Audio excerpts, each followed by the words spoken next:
Hey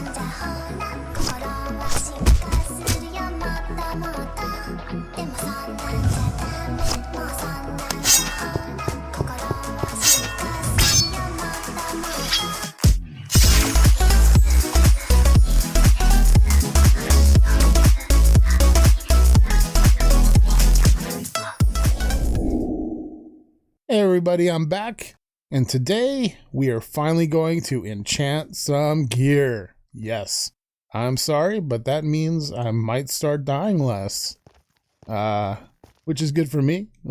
So yeah, let's get right into that. Now here we are in my enchanting area. We do reach max level 30 enchantments. Here we have some gear I prepped quite a while ago when I thought I was going to be able to do this, and I keep losing all the levels, dying before I can enchant it. So I wanted to start off today on the right foot by getting Silk Touch, maybe? Should I go for the Silk Touch that's guaranteed? Yeah, better do it. I'll go ahead and enchant this one too. Ah, weak. All right. Golden leggings. Hold on. 22. What? I made sure this was doing level 30. I must have changed something that I didn't notice.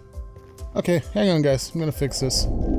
Okay, we are back. I've got this fixed again. We are able to hit level 30 again. I also went into the nether really quick and was able to farm up some more levels. I got 6 more levels because it was at 30. Wasn't going to be able to do much more enchanting with that. So, yep, gathered that up. I was able to survive the nether without dying, which is a big plus. So anyway, let's get on this. To start with though, I think I'm going to start with the helmet. Take it. Chest plate. Could be better. Alright, those will last a little while, hopefully. They're falling. Oh my gosh, I really needed that. Fortune, nice. Go ahead and do this one too. Now, the sword and axe I haven't done. I think I'm gonna leave those to do tinker gear with that. Actually, I'll go ahead and do the axe for now. I do need a new tinker sword though. Let's put this nice gear on. Yes. And there we are, fully geared, looking great. Oh yeah. Anyway. Oh, it's nighttime, gotta sleep. Okay, we have a bright new day here and a project to get started. Whoa.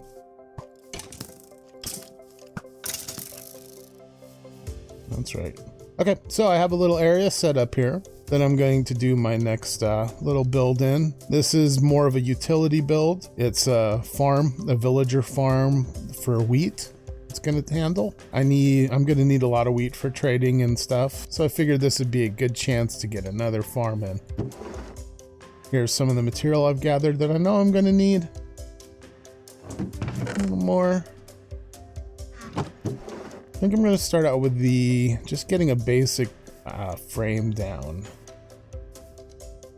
and an idea for levels of things.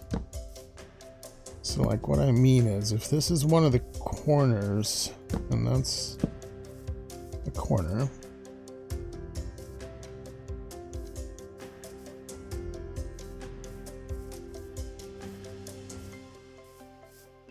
Okay.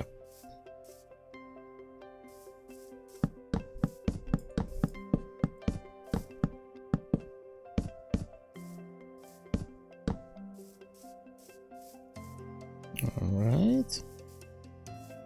Now I want to put chests in.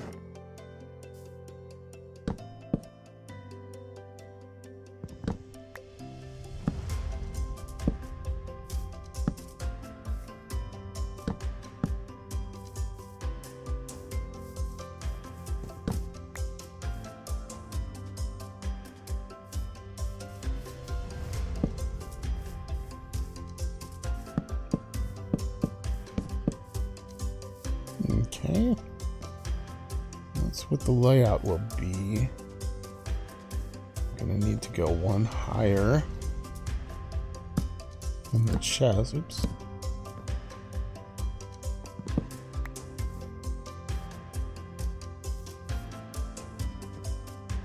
Okay, and this will be. There we go. That will be our initial floor.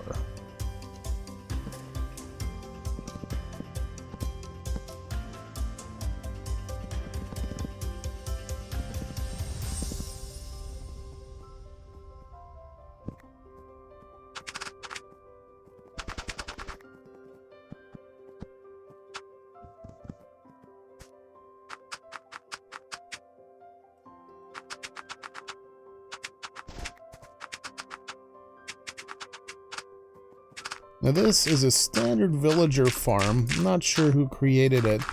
I've done my own little take on it, so I do change some of the things up. I've kind of made them into little pods in a way, but I really like them.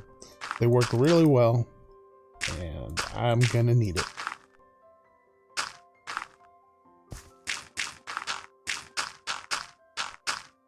There we go.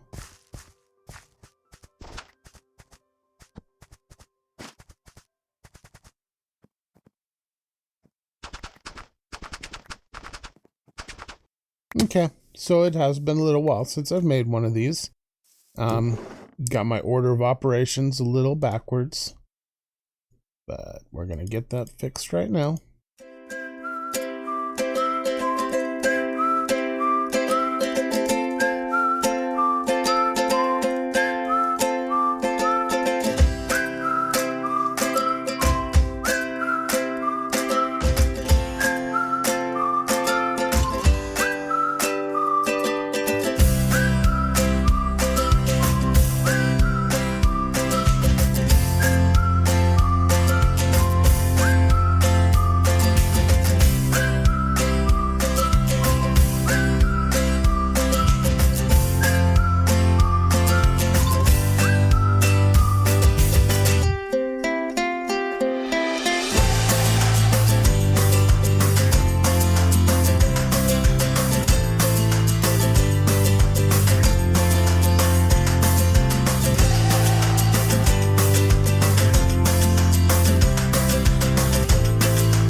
Okay, so we have a bit of a basic structure come together now. This is the inside. This is where our chests are going to be located.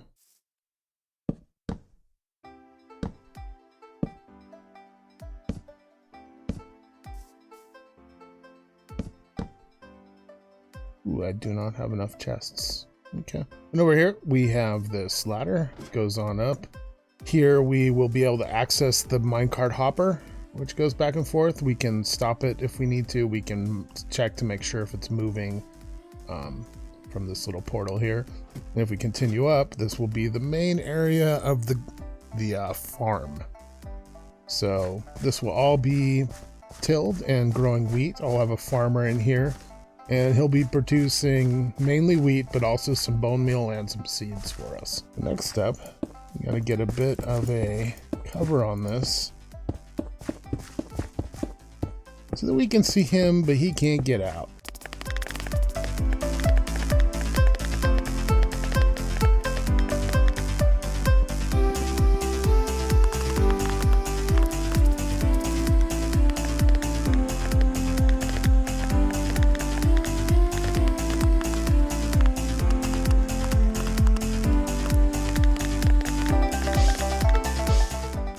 Okay, now we have a little bit of a roof put on the structure so that the villager can roam free in here and not have to worry about any incoming threats.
Okay, now we're down here in the storage collection area. Got to hook up the collection system. So...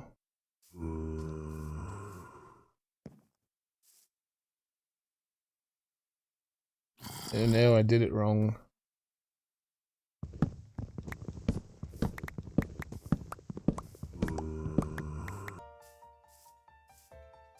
Turns out I made the roof one block too low. I should have been able to see that now that I'm in here, but I didn't. So the problem was these hoppers needed to be in the roof with it being low like this. So I had to remove the strip of oak slabs that was right here, and I had replaced them with the hoppers, and then I had to replace the rails that were on top. So now they go over here. It will unload a little bit more often, which will help fill up some of these chests that are further down the line, but that's no big deal. So now really quick, I'm going to go ahead and link them up.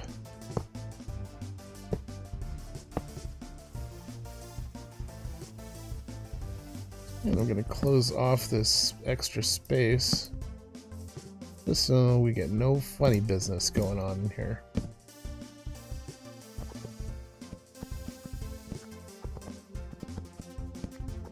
Alright. With that, the storage system is complete.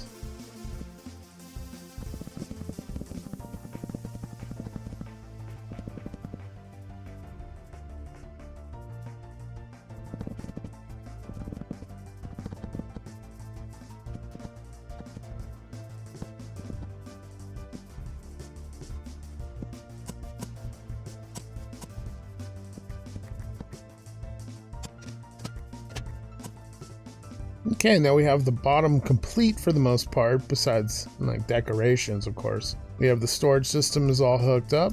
Wheat, seeds, and bone meal will be going into all these chests. Put in some lighting, covered up the redstone in the roof, and give it a little bit of design. Over here, this is our access. Still not completely done, but it's coming along. This is where I'm going to bring in the villager from. This is so I can get in and out without the villager being able to get in and out. It's just the kind of door I prefer using. I put in this little lever here. It connects to a redstone rail above, and it just will allow me to turn off the minecart when I need to. And then I can flip the switch if it's off, and it'll turn it back on again, and it'll be off collecting.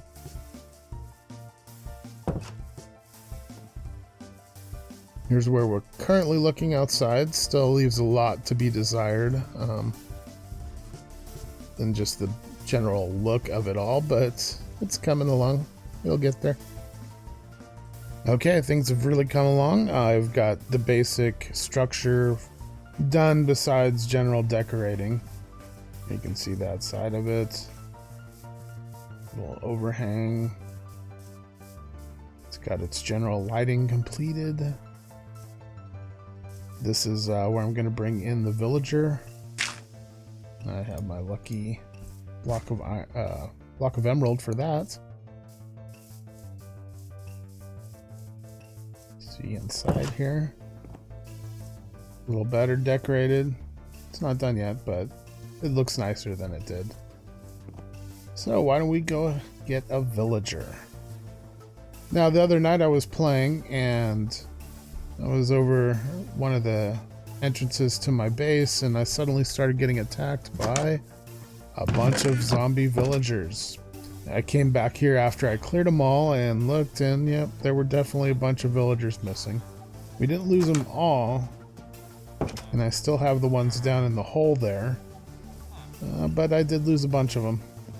So I'm going to need one to be a farmer villager.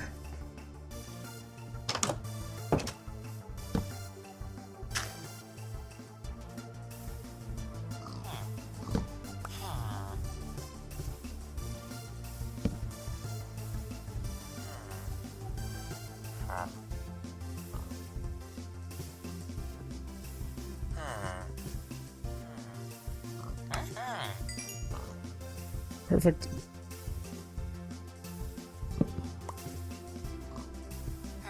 Alright, I just locked this villager in. He has wheat trade, which is what I want, and I'm gonna bring him back to the farm. I'll go ahead and turn him into a zombie villager and reduce his prices at some point later, but I'm not gonna worry about it right now. This is more about just getting the farm up and going.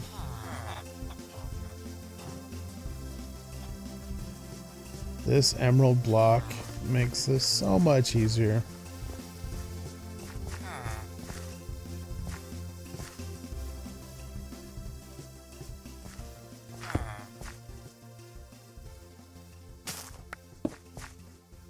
Alright, and he is here. Now he's gonna have to fill up his inventory before the farm starts really producing. So I'm gonna go ahead and try to fill up his inventory a little bit, help him out. I'm gonna give him a bunch of seeds, which hurts because I need those seeds.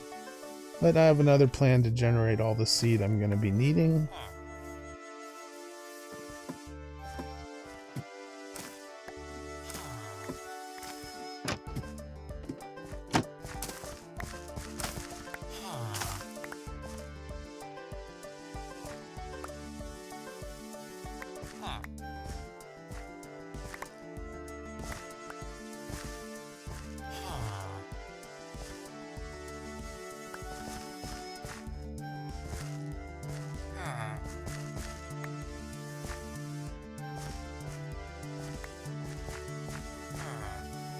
So this area is finished now. He's fully enclosed. He's gonna keep farming the area, and as it grows up, he'll harvest and replant. Some of it will get put into this composter, and eventually bone meal will come out of it. Here I have just a little lighting hidden, so lights up the area, looks nice. Let's close this up. Okay, now we just got to get this minecart in and going. Now, they don't move right off the bat. Nice little trick is use a fishing rod on them.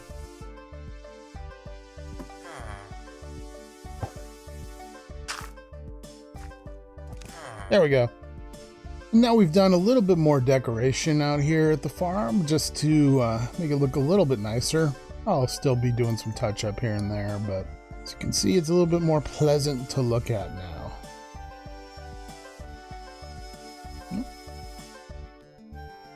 This handy little villager farm pod will harvest quite a bit of resources. He's just got to fill up his inventory first.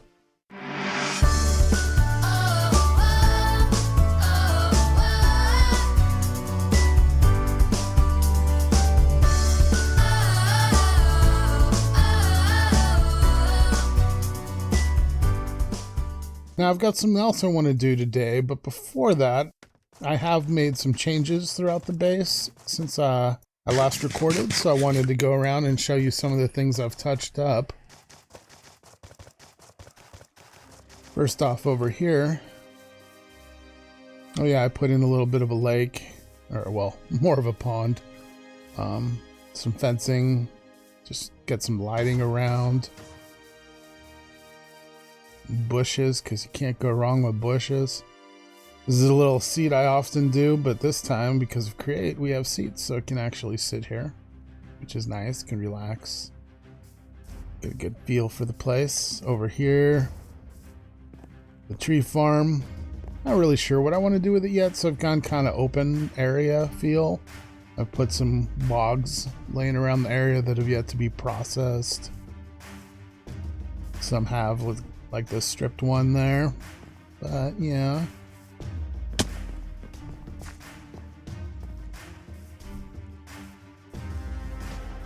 So anyway, the iron farm. I got tired of constantly having to empty this thing out, so I made it automatic thanks to Create. What happens is material flows in, and oh, there you see iron ingots flowing right there. Once this fills up with 9, the compactor here comes down on it and makes it an iron block, and then the iron block pops out right here and goes right over into a storage system. Meanwhile, any poppies get pulled straight out here and down into this composter, so I'm generating bone meal. Not a whole lot, but it's still gonna help.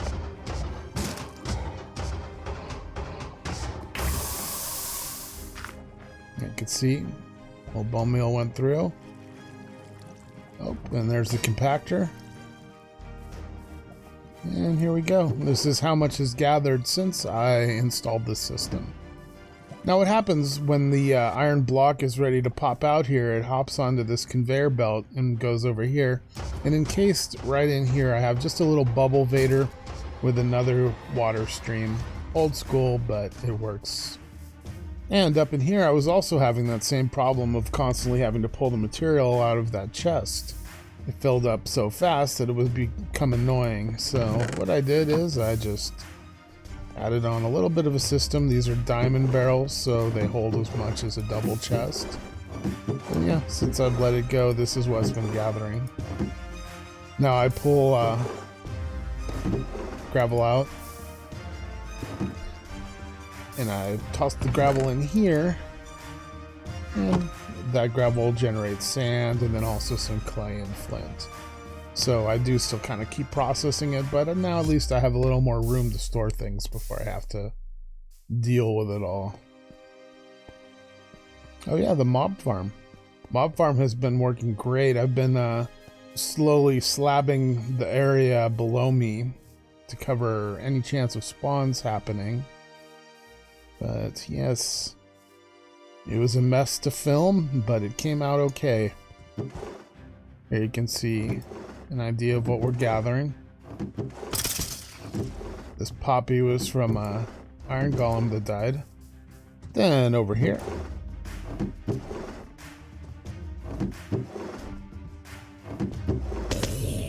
so yep, getting some decent generation from this. During the day, it works much better than during the night because I haven't been able to fully knock down all spawns. This is a big area. Things can spawn pretty far out, so it's going to be hard to completely fix the problem with the night spawning, but really it's just to help me generate some passive material that I need, and it's doing a great job of it. During the day is pretty amazing. Each sweep of that mob sweeper arm up there pushes off quite a few enemies, and you can see 20 or more being dropped every 16 seconds is what the intervals are set to. So I'm really happy with it. It's working great.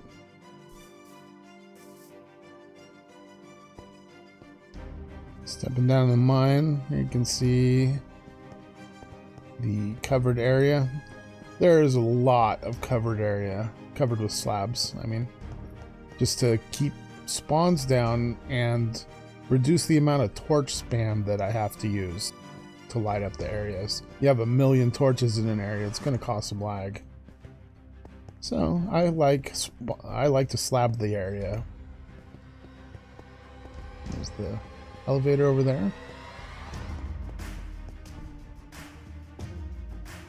Slapped up this area quite a ways.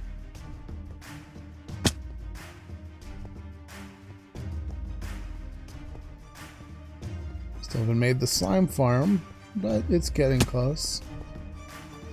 Okay, so we are back in the Nether. I have something I've been wanting to do here that I've been waiting on so I can do it on film. Don't want you guys to miss out. Probably gonna die and lose all this new gear. But who knows? Hopefully I'll be protected now, right? You got my back, buddy? Okay. Anyway, so down here, at the end of this tunnel, there's a bastion. I haven't actually found a stronghold yet, which is pretty upsetting, worrying.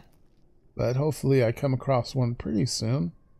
You can see that weird purple slime crystal stuff. Still don't know very much about it. Yep, here we are. Hopefully I'll be able to get some decent loot out of this place and not die.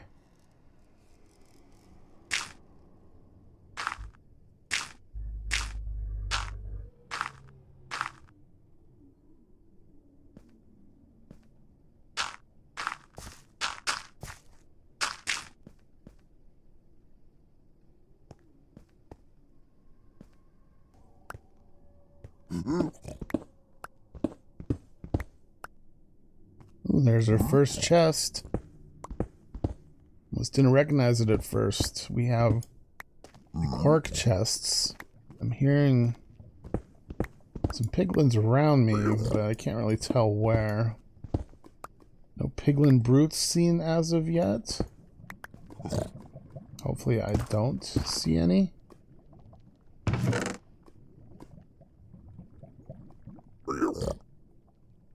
Nice. Oh yeah? That didn't sound very happy. Can tell he doesn't seem like he's angry at me. He shouldn't have been able to see me. So I'm gonna go with the assumption that I'm currently okay.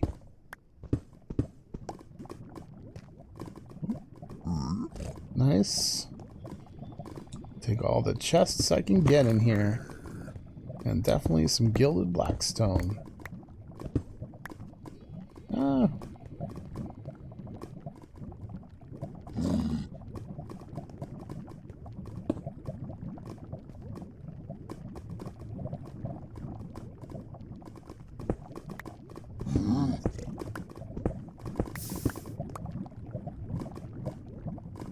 Anybody watching?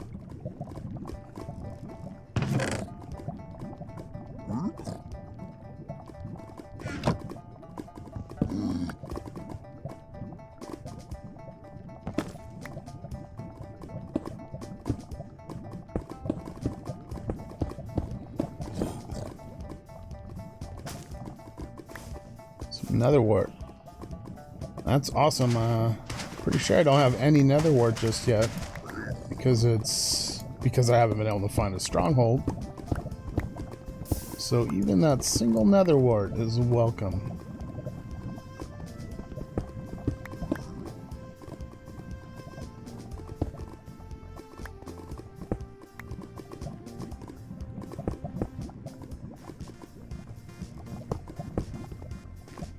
I found another chest. Come on, good stuff. Not bad. I sure wouldn't mind finding some netherite.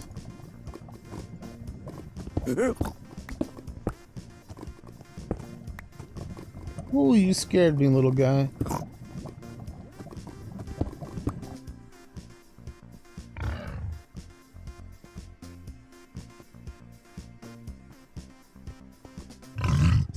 There's the guy making all the noise.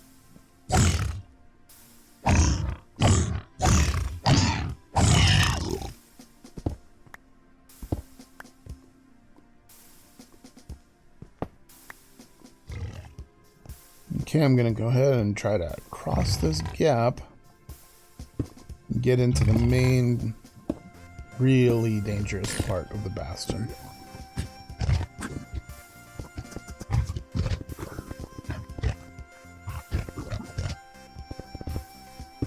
Definitely nervous of running into a piglin brute at this point. Any who spawned with this Bastion are definitely still here.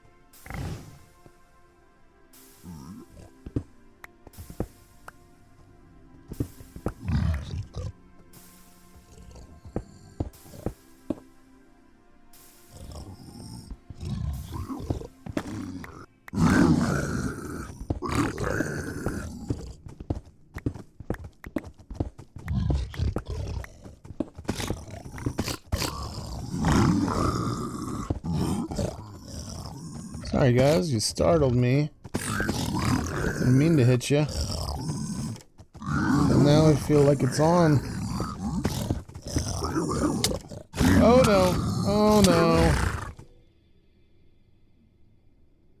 Where'd you come from? Yep. That's what I was worried about.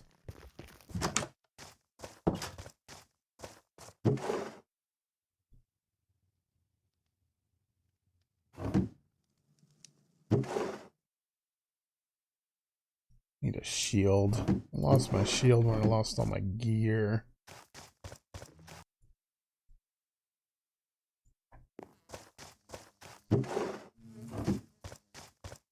Okay.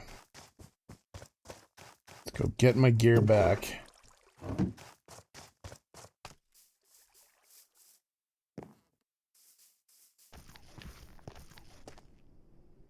Okay, I made it back to the Bastion of Death. Find my way that I entered. Looks like that's it right there.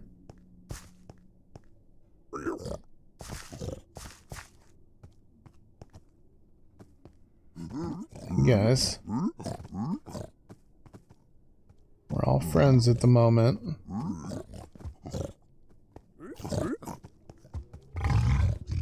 Just not a fan of the one of you guys that's a bully. I feel like he's gonna be waiting for me over here.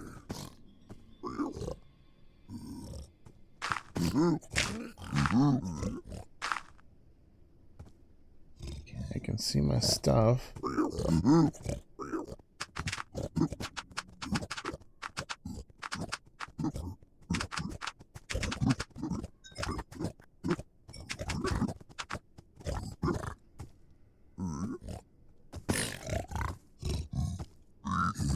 Ooh, I saw you.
Okay.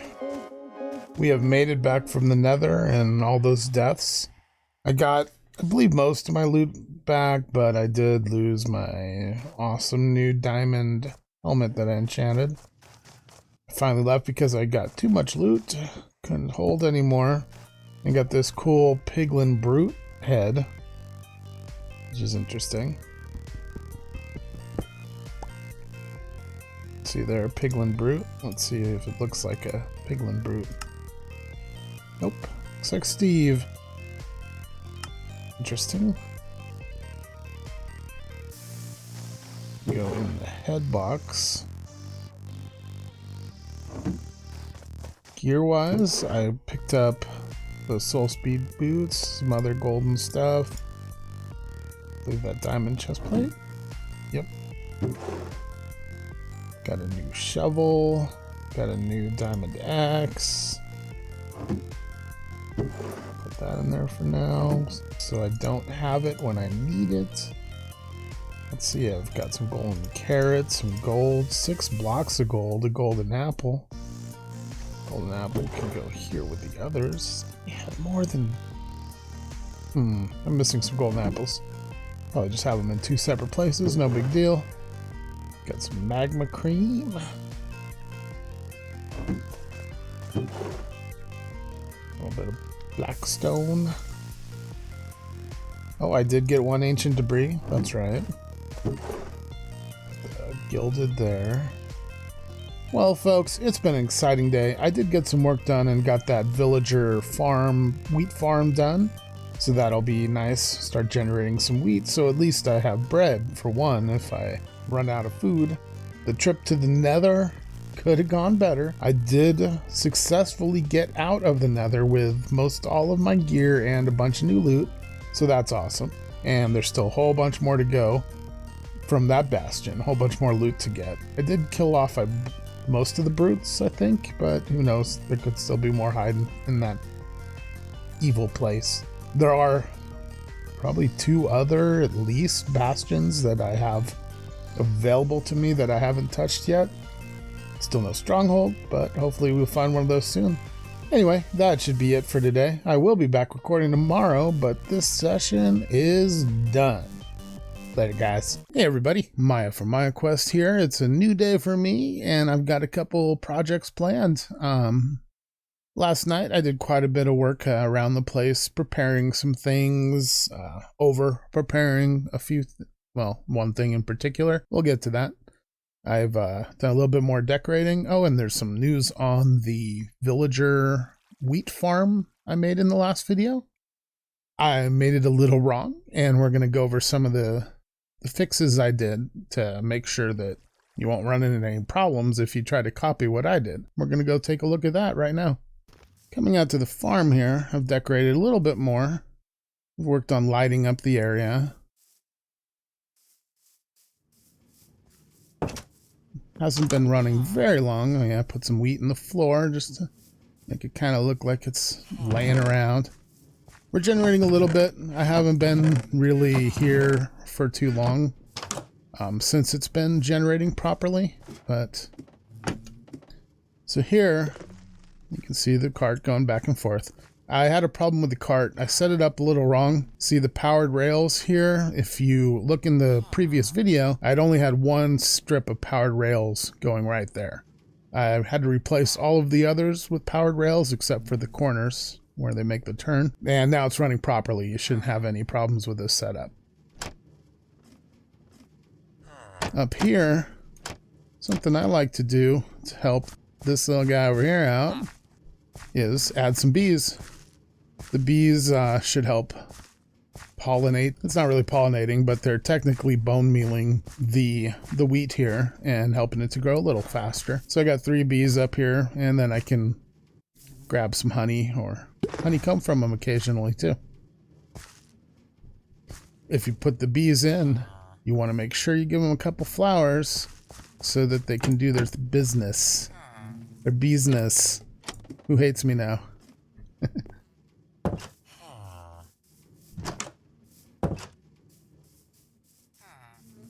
Back here, I put in a little area.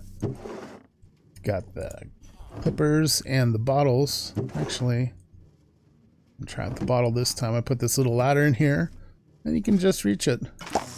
There's no campfire, so they'll get mad, but as long as I don't go back in right away, it should be fine. But we got some angry bees up there. The village I've worked on lighting up.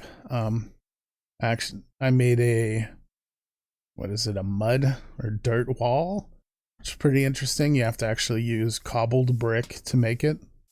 It's one of the Quark blocks, I believe. But yeah, I like it. And now I have a wall around the base. Or, well, not really a base, but, you know, the village here. I do need to start working on villagers soon so I can get some books that I need mending specifically. Really sucks having this gear now, but not having mending. But yeah, I'll get to that. I also did a little bit of touch-up work. You can't really tell, but up on the top, I kind of fixed up the framing around the glass a little bit, made it look a little nicer. Also put a little more lighting in on the corners just to help the growth at night and all.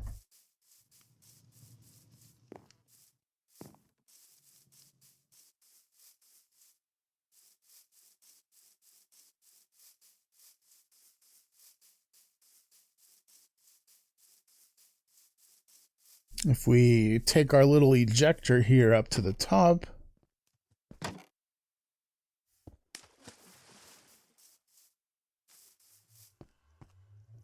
I wanted to show you that I set in a new ejector over here just to make it back down really quick. Nice little jump down. You can land in the water. Okay, and before we get to our first project of the day, I'm going to take a sleep.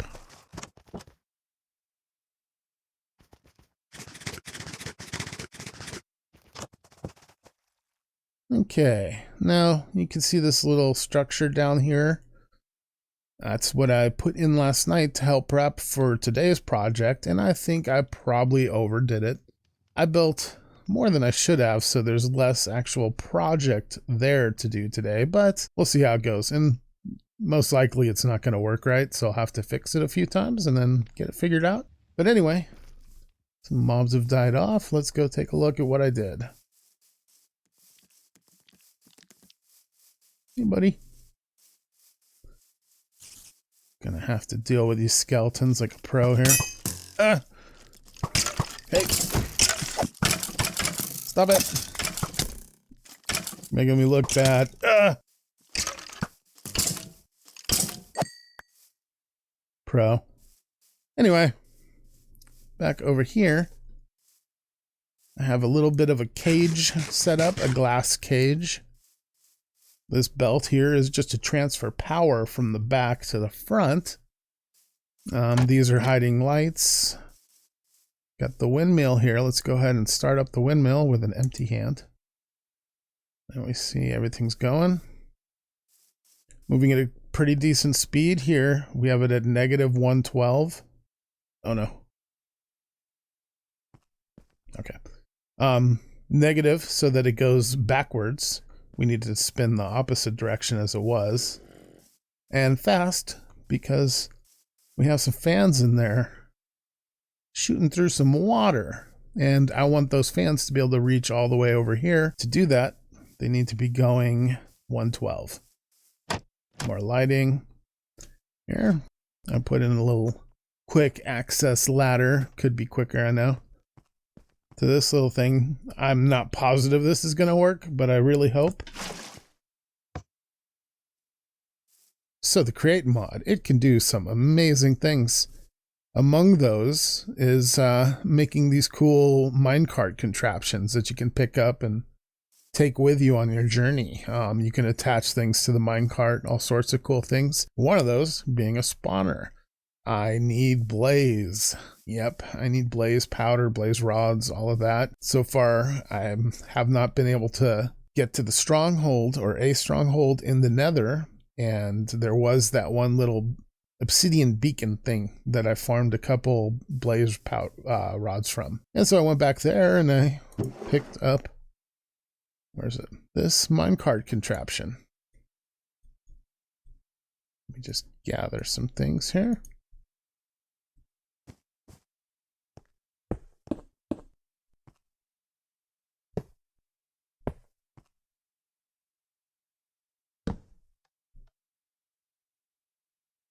Okay. So what I have on this minecart here is a blaze spawner.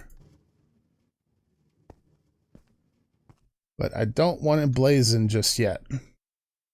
So I'm gonna leave that there. You know what? I think I've over prepared enough where maybe I do want to go ahead and set it up. Let's try this out.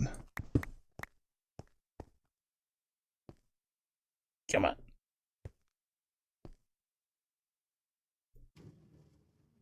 Whoopsie. Don't want that powered. Don't want to say whoopsie ever again. Okay. I'm ready to try this again. Don't want it powered. There we go. Freak out. Freak out, freak out, freak out.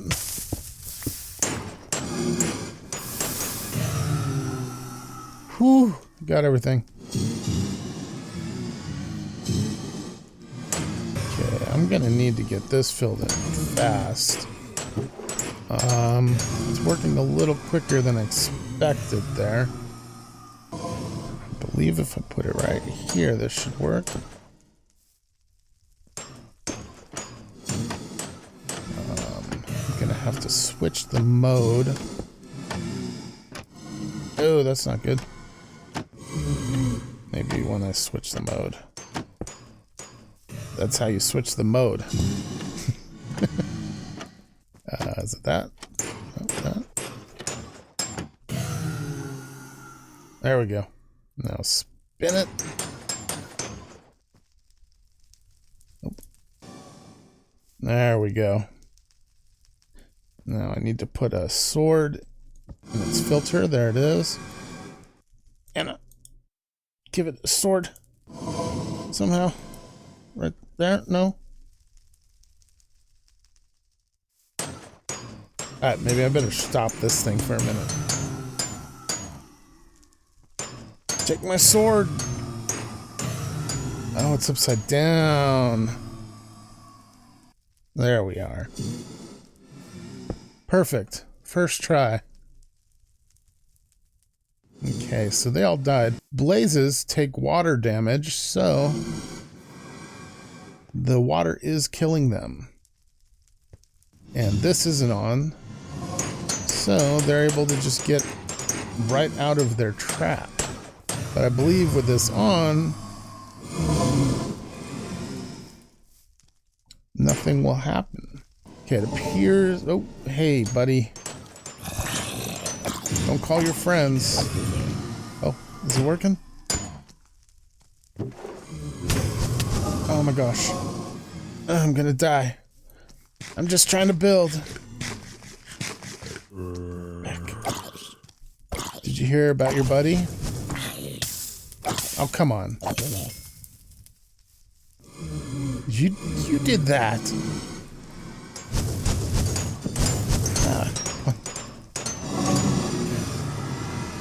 Can't place it. Really? Stop it. Whew.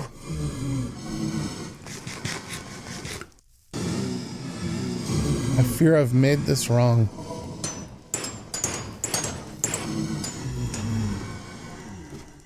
First things first, let's hope my plan here works and it turns off the spawner.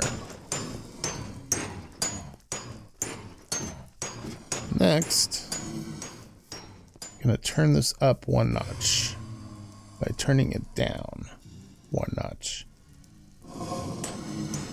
If that won't let me. Alright, come on. Oh, too much. There we go. Perfect. 128. Oh, you guys.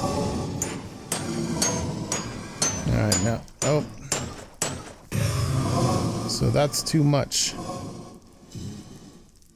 I just wanted to push them on the belt, not damage them while they're on the belt.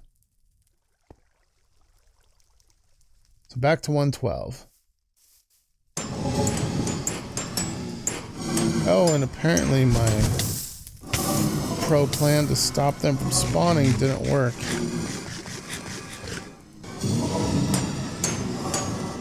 Aren't you doing your job?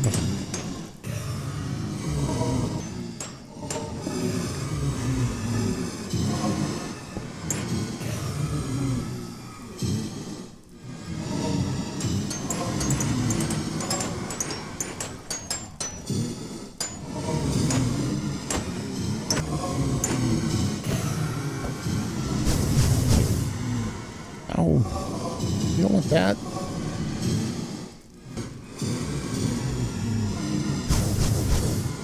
What a mess.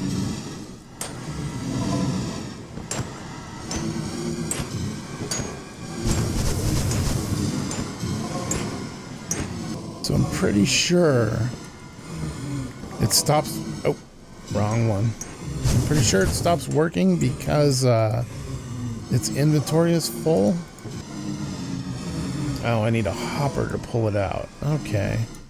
I thought it was going to pull out the goods on its own. There we go. Pro skills first try, guys. Check it out.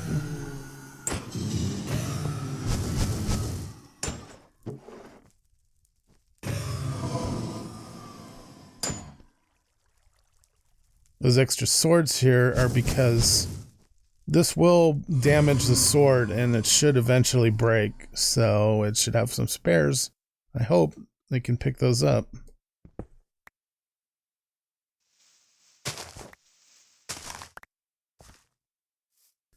And oh, maybe that did work. Awesome. We even got a blaze head already. Look at this. This is gonna work great.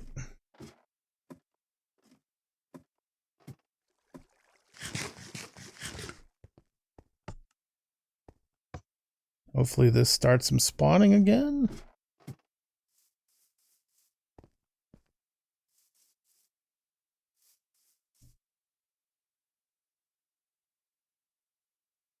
I wonder if it'll use this one since it's already been damaged.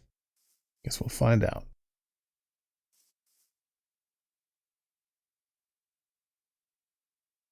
And yes, it appears to be broken.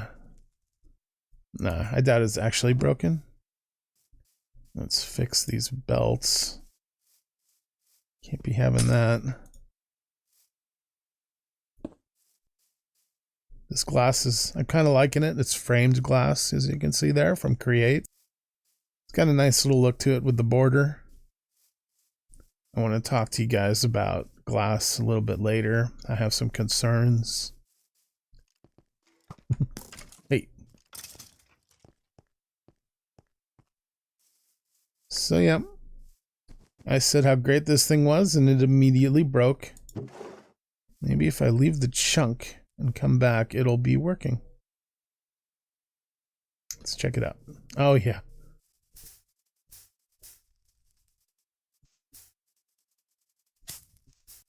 I guess while I'm taking this moment to get away from that thing, I should talk about my concerns with glass.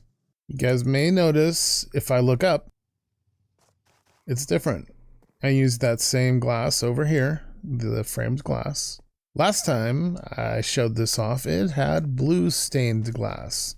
That glass right there, actually. And look at that nice blue tinty color. It was kind of nice. So yeah. Now my concern is, see this blue stained glass right here? Voila. It's just got blue dots. All the stained glass, even the ones from Tinker and any other mod, come out this way. Now I remember a day when these things were actually blue tinted like they appear in my hand.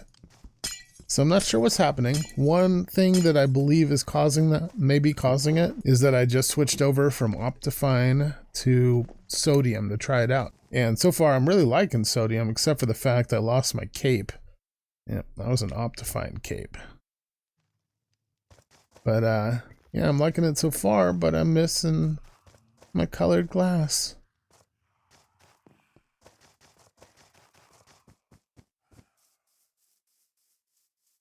Now this mob farm. Originally I'd put a chunk loader over there to keep the little clock that I had made going. I thought for sure it would break once I left a chunk or something. But I broke the chunk loader. It's gone now, and I've left many times and come back, and it still is working. Somehow that pulse does not get forgotten, which is pretty amazing. These guys have taken quite a beating. I can heal them, or I can just build new ones. I've got so much iron that either way it doesn't really matter. Another thing with Sodium that's kind of a bummer besides the cape is I can't zoom anymore. And if you guys watched my first videos, you know I zoom quite a bit. So yeah. I did try out a zoom mod that adds that to Forge, and no luck. It didn't work. I'm not sure why. Now with spawners, there's like a 16 block radius that you have to be within for them to spawn. But they're not spawning. I don't think it's a light level thing, is it? I thought Blaze did not require any specific light level. Could slab up the top and see if that changes things though. Maybe I'll try that. Okay, I've made myself this totally professional 3x3x3 room, safe room here. It's definitely got a full door here. Now it's been working pretty good, but some of them, they don't always like to go into this side here. They'll eventually get pushed in. It's just a shame that it doesn't seem to have the exact setting I need to. Or maybe it does. Can I shift click the rotation on those rotational speed controllers? Maybe I'll find out. Something else, I did put a slab on top of the spawner, so now they can't spawn on top of the spawner and get stuck up there, slowing down my process and all. Yep.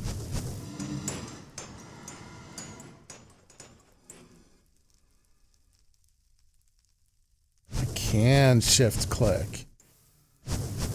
Maybe I can find just the right spot.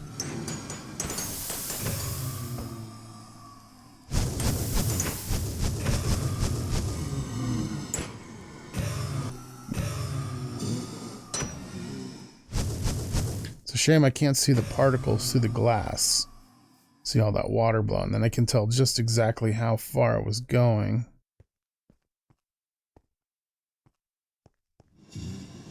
But I do have glass on me, so yeah. Look at that.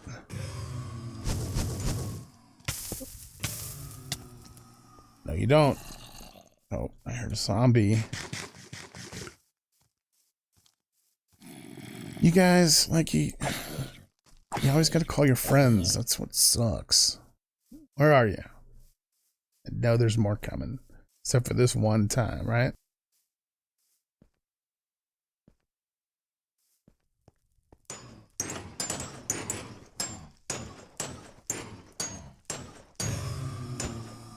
So that's not good that they're dying out there. I guess it'll happen from time to time, though. Can't expect 100% with a system like this. But hey, it's working. Let's see what we've gathered. 18 blaze rods in very little time working. Okay, I'm kind of wondering if I make this one longer. Ooh, actually, I've got an idea. I'll be right back. Okay, I'm back. I hope this works. See what happens. Spawn, guys. No, you want to?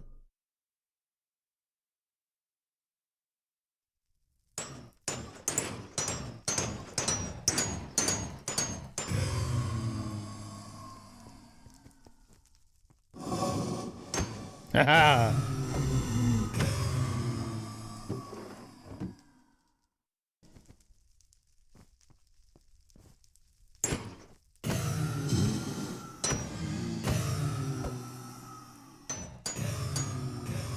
I'm back here at the Blaze farm. It's getting close to night, and I want to do a little kind of quick time lapse of one night just to see how it looks in full motion and all. Yeah.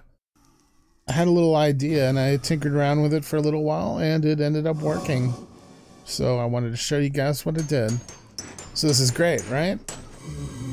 All this stuff going on, all this lag rotating. All these blaze coming down, lagging the system, right? Well, maybe I don't want this to always happen. So I'll just push this button here if that's the case.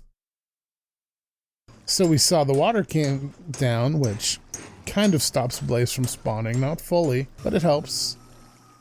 The conveyor belts stopped rotating.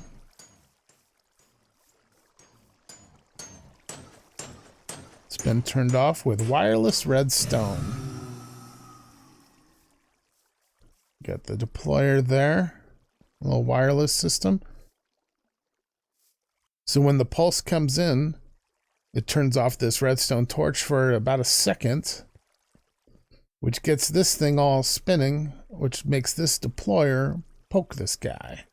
And if you poke that guy, it does the opposite of what it's currently doing. For instance, poke and poke. So that button there will turn off the whole system. It's pretty nice. Also turn it back on again.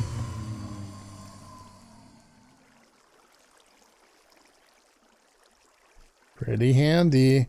I also finished my super protected door, so I can stay in here and AFK just fine. Now in the time, it didn't take me too long, maybe about 20 minutes to figure out the whole system there of turning off. And look how many I've already got just from being here in that general area. Blaze for days.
Well, watching them overnight like that, over a Minecraft night, really helped me pick up a few things. One is, I don't know why those didn't get picked up. I'm thinking maybe they just spawned below, on the block below, and so the fist wasn't able to grab them.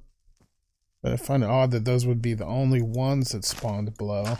I just want to see how many there are there, just to get an idea. Alright, so there's 2 of them. That's not bad. Kind of what I thought it looked like too.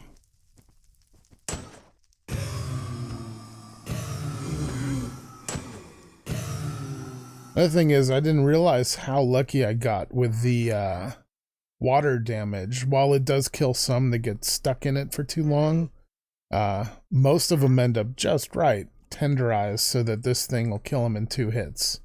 Some of them spawn too close to the belt, and so they don't take much water damage, so they tend to take 3 hits. No big deal. Speaking of, though, we still have all our swords, so that's still our first sword, which is good. Later I would like to, if this sword is killing them in 2 hits on average, I would like to get some better swords later once I have a good method of getting the proper books, but I'm thinking a sharpness 5, looting 3 sword, and this farm will be finished. Yeah, I might come up with some other little tweaks along the way, but so far so good, I would say. Let's see what we're at. Almost 2 full stacks of blaze rods. Not bad. Now those ones that are not quite making it, it's not that many. And we do lose some blaze to water damage anyway.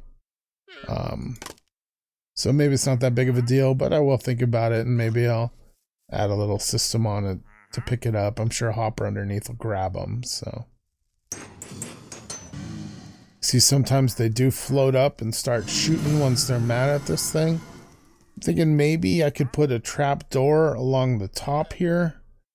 Might keep them down so that the conveyor belt keeps pulling them, but that might also stop them from getting in. So I don't know for sure if I want to do that. I'd say as it is right now, it's looking pretty good. We're generating. We got more than I need already, and plenty more to come. It's a bad idea. You're just hanging out over there with him. Is it a distraction? All right. Well, let's turn this thing off and get to our next project. All right, this is going to be a quick, easy thing. I'm probably not going to really decorate it just yet. I'm going to let it sit here for a little while after I build it and kind of see what inspiration comes for decoration. But look at this bad boy. But nobody can tell me what that is. This is a template. What I'm thinking is I want to make my portal in homage to the creepers.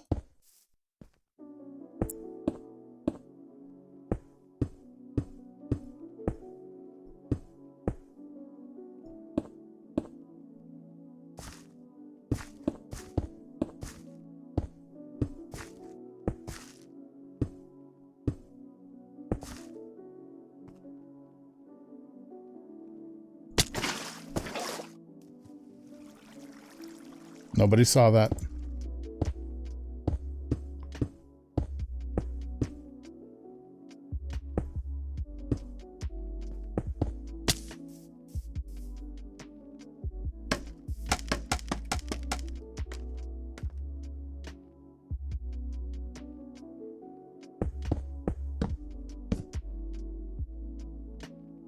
I thought I had more obsidian than that.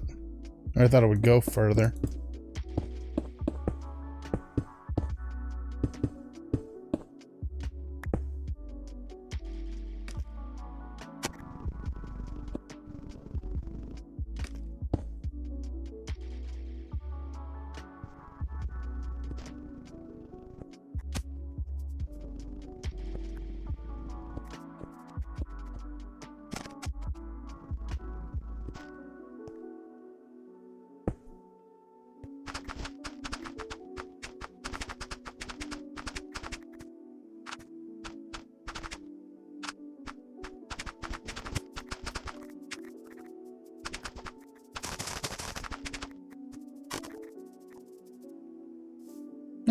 Not too bad.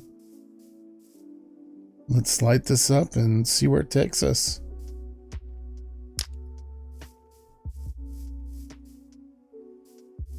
I assume it's going to be fairly close to the other one.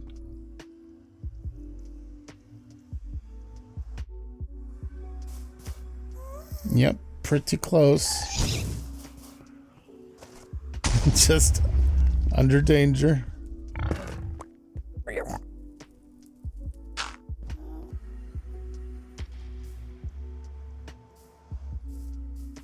Well, I had hoped it would take me a little bit further. I realize it's close and it's the whole 8-to-1 thing, but hey, it's there.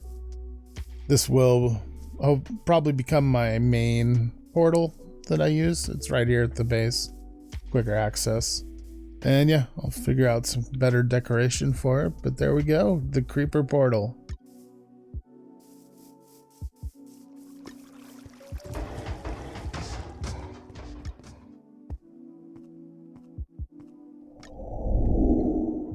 We're down here in the lava cave. As you can see, I changed up the lighting a little bit.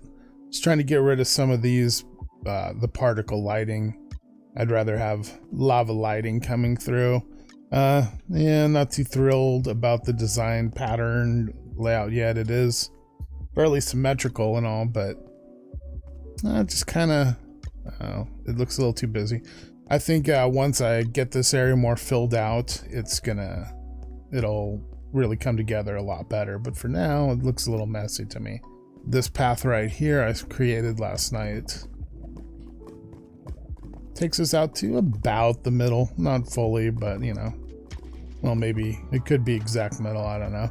But anyway, out here I've got some plans, one of which is going to be a lava station where it's going to suck the lava. Now I think I have an answer to the infinite power source for the fuel, or for the furnace, flywheel, furnace things, whatever they are. Now, granted, I've never actually used them, but I've seen Tango use them in his method.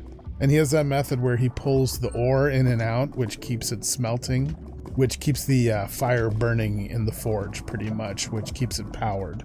But he still has to power it with fuel. So he created a massive Create kelp farm to fuel the place. So Create has, you know, tanks, they can move liquid. And they also have these other things. What are they called? Hose pulleys.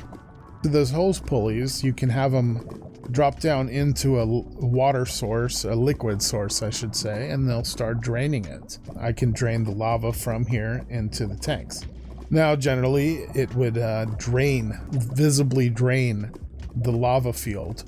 However, I saw in the Create config that there's like a limit to how much it can drain, or to how big of a size, how big of an area it can drain. And this is way beyond any kind of limit that is set. So if I try to drain this, I imagine it's just going to infinitely drain without ever visibly draining the lava lake.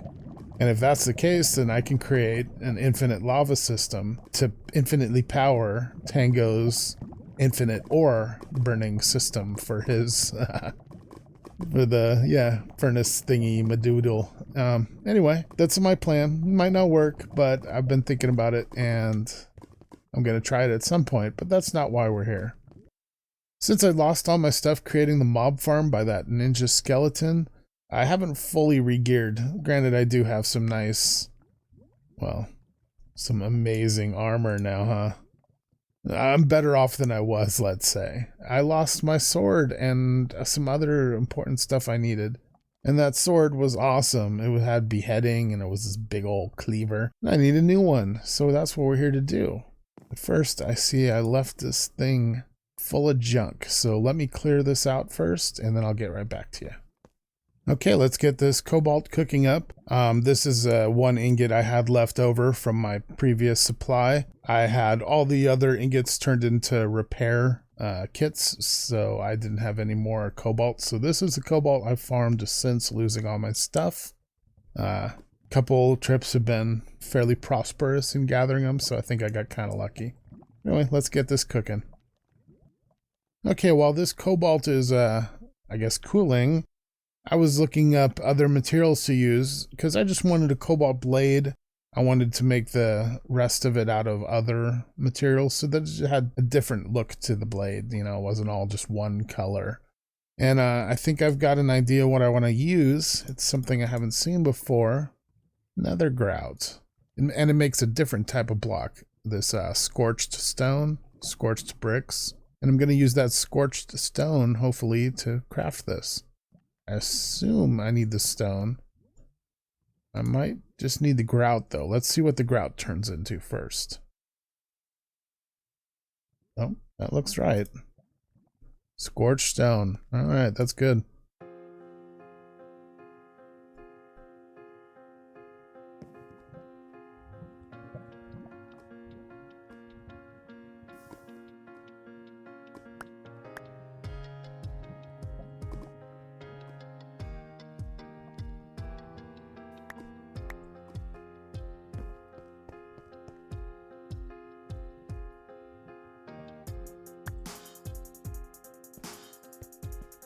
Oh yeah, as you saw in the end of one of my previous videos, the slime has turned purple too.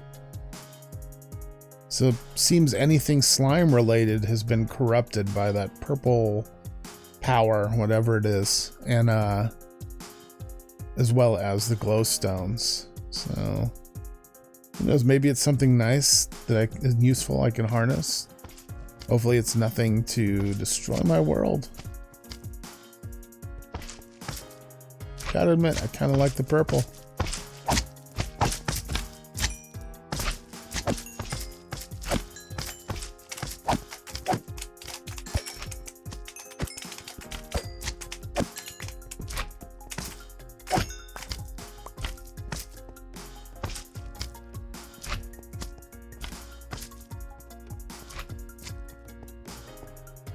Okay, let's make the cleaver first.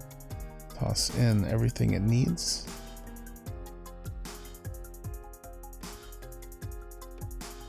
See over here, it's accepted it. Pretty good attack 10.9 right off the bat without modifiers. This has an attack of 7, so I'm liking that. Good durability, almost 2000. This is 1500 durability. Attack speed 1.13, probably slow. 1.6, yeah, that's what I figured. It's got 2 upgrades. It can mine diamond, apparently, and it has 1 ability upgrade available, I guess. So that's interesting. Scorching 2 does bonus damage to targets that are on fire. I kind of expected it to light them on fire, but hey, I'll take it, and maybe I'll find a strategy for that. But there we have the Cobalt Cleaver. Oh yeah. Here's slime. Wanting to test my blade. Okay, so I also wanted to make a new pick. I want to have one pick be a regular diamond pick that I'll use regular enchantments on, but I want another tinker pick, and I'm thinking maybe have something special. This will be my non-silk touch, so hopefully something with fortune on it. So after taking a look at the possible tool types, I'm going to go with a regular pickaxe. I thought maybe I'd go with something that could do a little more than just a regular pickaxe, but I wasn't really liking the options, so this is going to work for me. So for the handle and the binding of my new pickaxe, I'm going to use the regular seared bricks. See what the difference is, test it out. Okay, if anybody was wondering about some of these new textures on these tinker blocks, this is the seared stone, I believe. I better check if I'm going to tell you guys that. The scorched stone. Scorched. Yep. I knew I was lying to you guys. So it looks like kind of like a browner or lighter gray, hard to say with the lighting, version of basalt. Still nice. This is the grout, nether grout, and it looks kind of like a diffused magma block, which is nice. You definitely see using these blocks. Huh, that's right. Grout is sand based. And then finally, I also have a seared stone here. So this is made with the regular stone bricks, or seared bricks. Yep. If you melt a seared brick, you can pour these kind of bricks, or stones. Looks kind of like a regular stone almost, just a little more busy textured wise. But I like it. All right, let's go ahead and put together our new pick.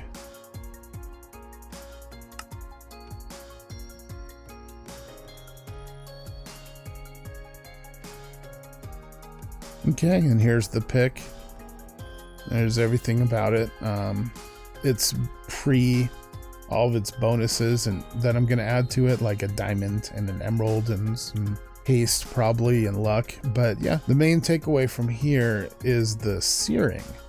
While this has scorching, which does more damage to enemies that are on fire, searing does bonus damage in hot areas but less overall damage in cold ones. Well, that's interesting. I'm not going to be really doing damage with my pickaxe, but You never know. There are times where I try to get to the sword and I swing whatever I got, and often it is the pickaxe.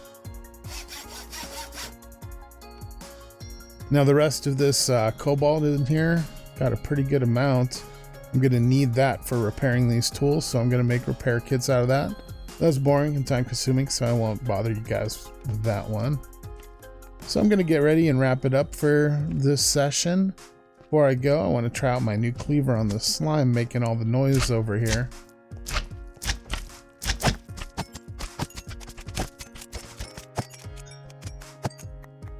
Now the cleaver, I'm not exactly sure what it is, but if you hold down right click, it does this. Maybe it does something to mobs, but I've never seen it used on a mob. It seems to just kind of sit there, which kind of sucks because then I can't use a shield. But I do like being able to get mob heads, so the beheading's worth it. And plus, let's be honest, I don't use shields hardly ever as it is. Well, everybody, that's going to end my recording for this week. I got a lot of video to edit and go through. I still need to go over to that scoria patch over my shoulder and deal with all of that, but that will be next time. But for now, everybody, have a great time. Thanks for watching. Hope you enjoyed the video, and I'll see you next time.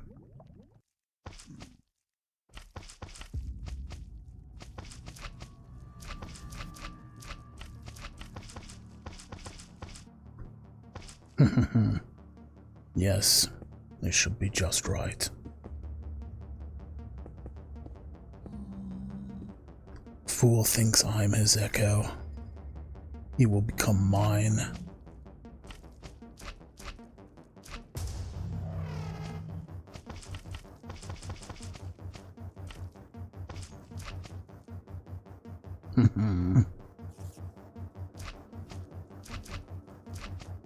And for the finishing touches,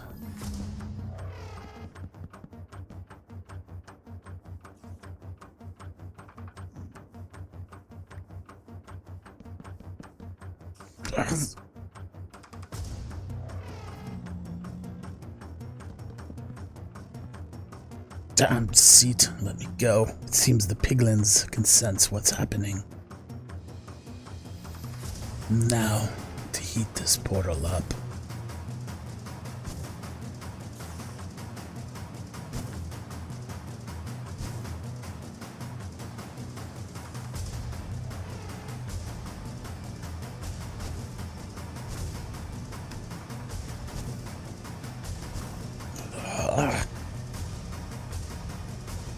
I cannot yet fly for very long. Must gain more power first. Do not tell anyone what I've done here.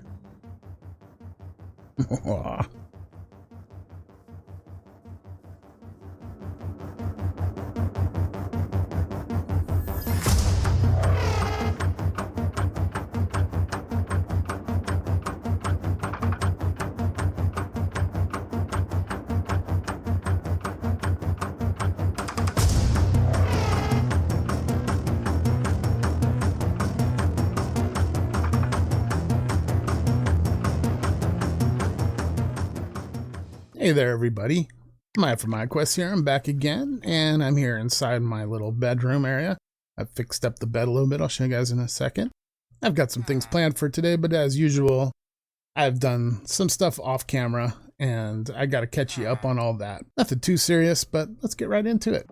So first off, this guy found his way to my doorstep, so I brought him in, and I gave him his own little area, and I've been trading with him. You see, he gives me these great deals. Rotten flesh there, which is getting worse all the time, even though I'm so nice to him and trading with him all the time.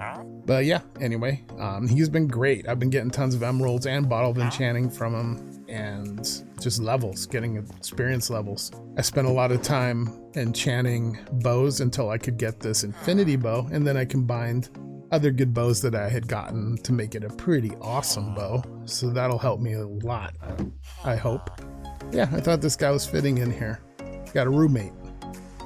The bed, I did a little more. I gave it a little fixture thingy up top and some flowing banners, and put some leaves in there to kind of have them poking through, give it a nice little lush feel to it.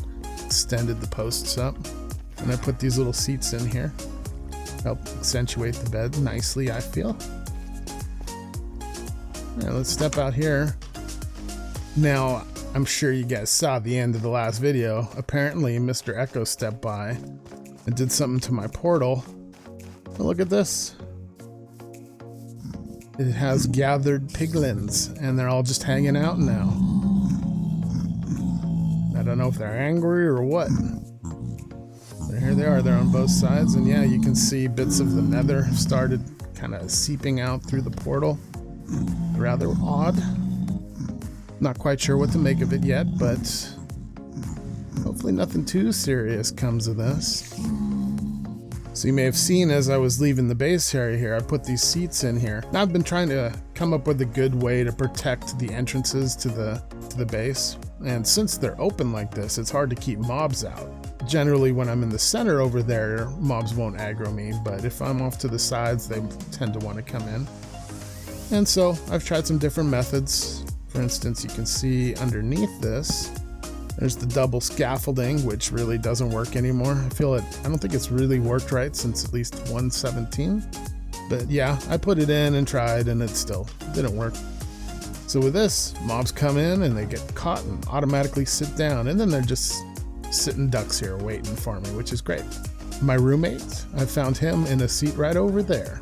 And you may notice my roommate had been zombified at least a few times. I think I did it 5 times, and he's still there at 11. But anyway, I came up with a cool different little method of zombifying him this time. And I'm not going to tell you guys what it is yet. But when I make my villager zombification chamber area thing over in the village, I'll put it all together there, and I think you guys will like what you see. Over here in the middle, really quick, you can see I put some colors in. This is just to help index which way is which when I'm in here in the middle. You can be doing things, and by the time you get ready to leave, you can be like, wait, where am I facing? And so that can help, you know, just make it a little easier on finding my way around. Now, since it's gonna be a while since I get an elytra, I threw in another one of these little quick... What? Purple creepers now? I don't want anything to do with those. They can't be better than the regular creepers, right? Like nicer. Oh man, I'm gonna have to do something about this corruption. Speaking of corruption,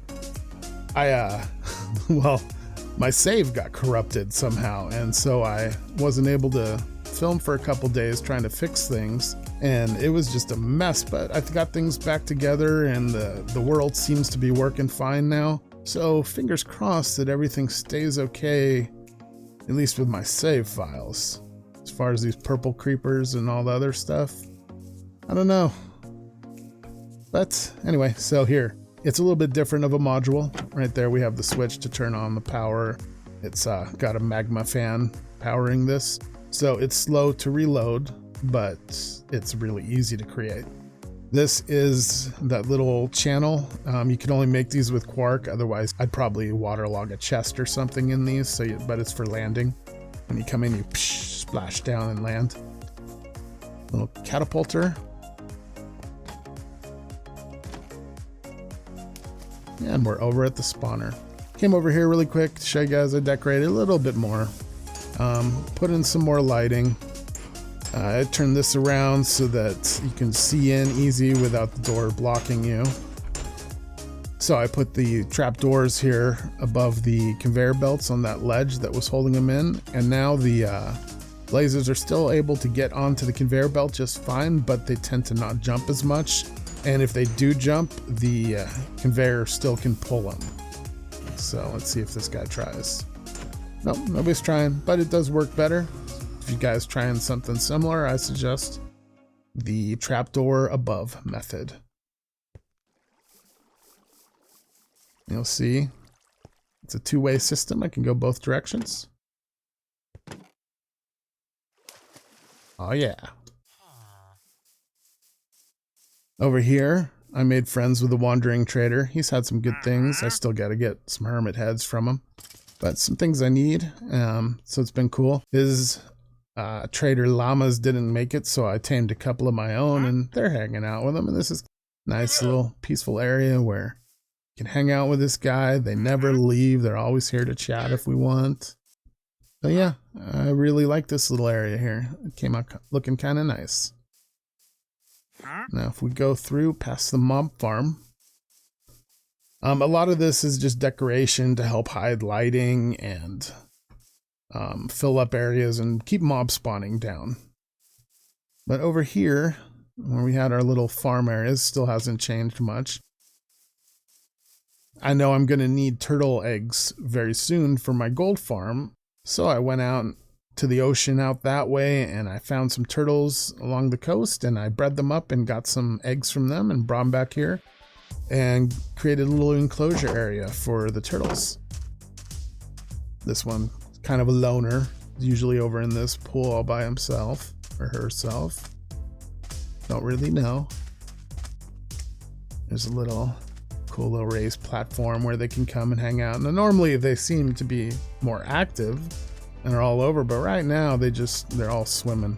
So the majority of them are over here just kind of hanging out in this little lush, cool area. But yeah, anytime I want, I can come over here and I can get in this barrel right here, use some seagrass and breed them up and get more turtle eggs. I have shears here and bone meal on hand, just so if I run out of seagrass, I can shear up some that's in here and then bone meal it right back into place. And as you can see so far, just farming them here and there, I've already gotten quite a few turtle eggs. More than I'm going to need for my farm, but hey. So I've got something else I want to show you guys I found right down here. Going down towards the lava cave, there's this platform, and I started digging a little ways, and I came across this. It's just a zombie spawner, but I went ahead and made just the basic spawner farm that you see everybody make. This is something here I'm just trying out. I'm not sure if it's going to work, but this is cobblestone, whatever. It's part of Quark, and it's like a spider webbed stone. And apparently zombies that spawn on it can drop cobwebs as well. So that could be nice if I could generate something else besides the regular zombie drops from here, and cobwebs could be useful for decoration. And if it doesn't work, whatever, it's there. You can see there's the two water sources are going over. I like to use ice in this area. I know it doesn't speed them up, but what it does do is it reduces their ability to resist things. So if they have aggro on something, or if they don't want to go this way, they'll try to fight it, but on the ice it's harder for them to fight it. And then we have a bubble column right there. That bubble column will go up and around, do some funky things. It actually goes like one block under my one of the corridors up there. So this is really close to the base. Right down here, it's a little further down than normal. It's because I couldn't get as much height as I needed because of the base being so close. So I had to drop them further so that they'd be down here. And under this slab right here, I have a hopper that's feeding into this barrel, which is a tier 3, so decent storage. Depending on how much I use this, and I'm probably just mainly going to use it for some XP, but you know, you can sell zombie flesh to villagers, so we'll see. But yeah, this is what I came up with.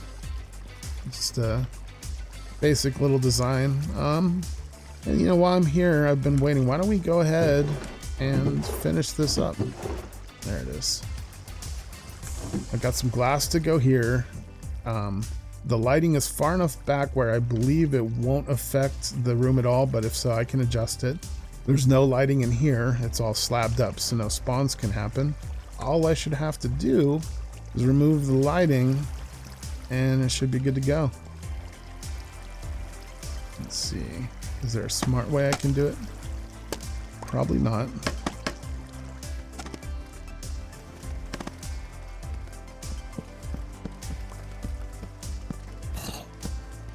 I did it! Get out! Haha. Later, zombies.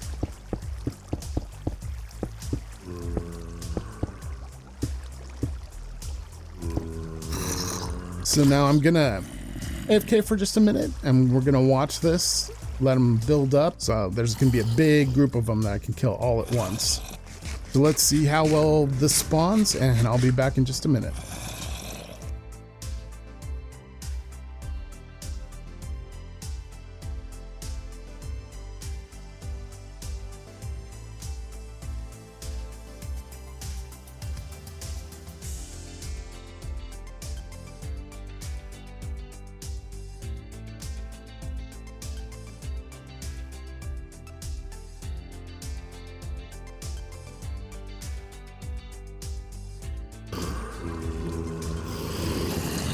Okay, we're back. I've looked at the spawns a little bit and kind of figured, but they're all spawning up in the air, so the cobblestone is probably not going to have any effect. But it was worth a try. Sounds like we got quite a few mobs in there. Put that back. I'll take that stone. Let's have at these guys, shall we? Where are they? What?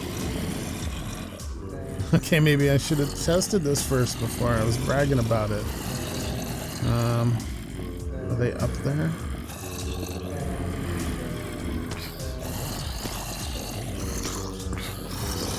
What? It's blocked. I don't know. That means I placed accidental blocks or something. I gotta deal with these guys. They should be almost dead, right? Okay, here we go. Oh my god. Oh my gosh. That looked like a lot. Oh, babies! No! Get back. Hey, you have my scaffolding. Why can't I hit you guys?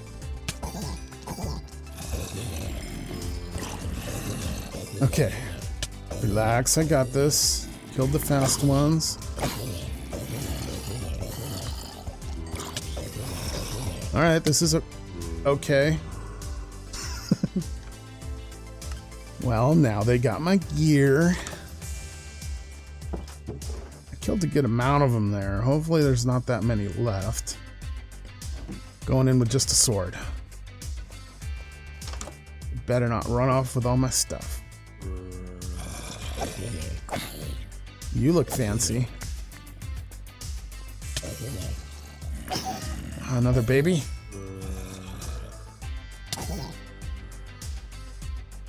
At least they were all weakened from their fall. Oh,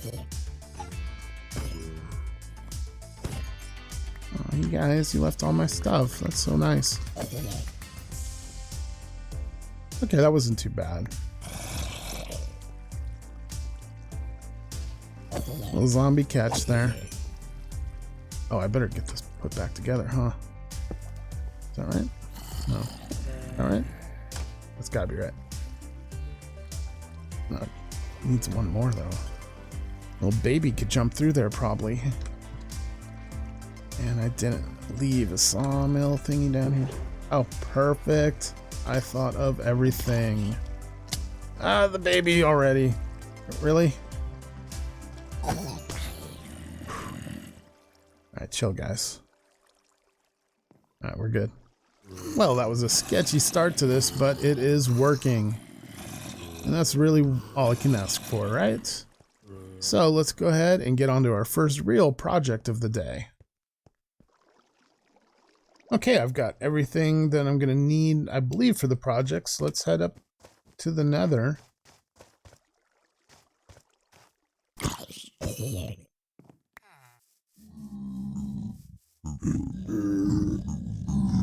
I have adjusted the base out here in the Nether. I prettied it up a little bit and expanded it so that it fit the new portal because it had to get moved. Here we have our nice little viewing window of the nastiness outside.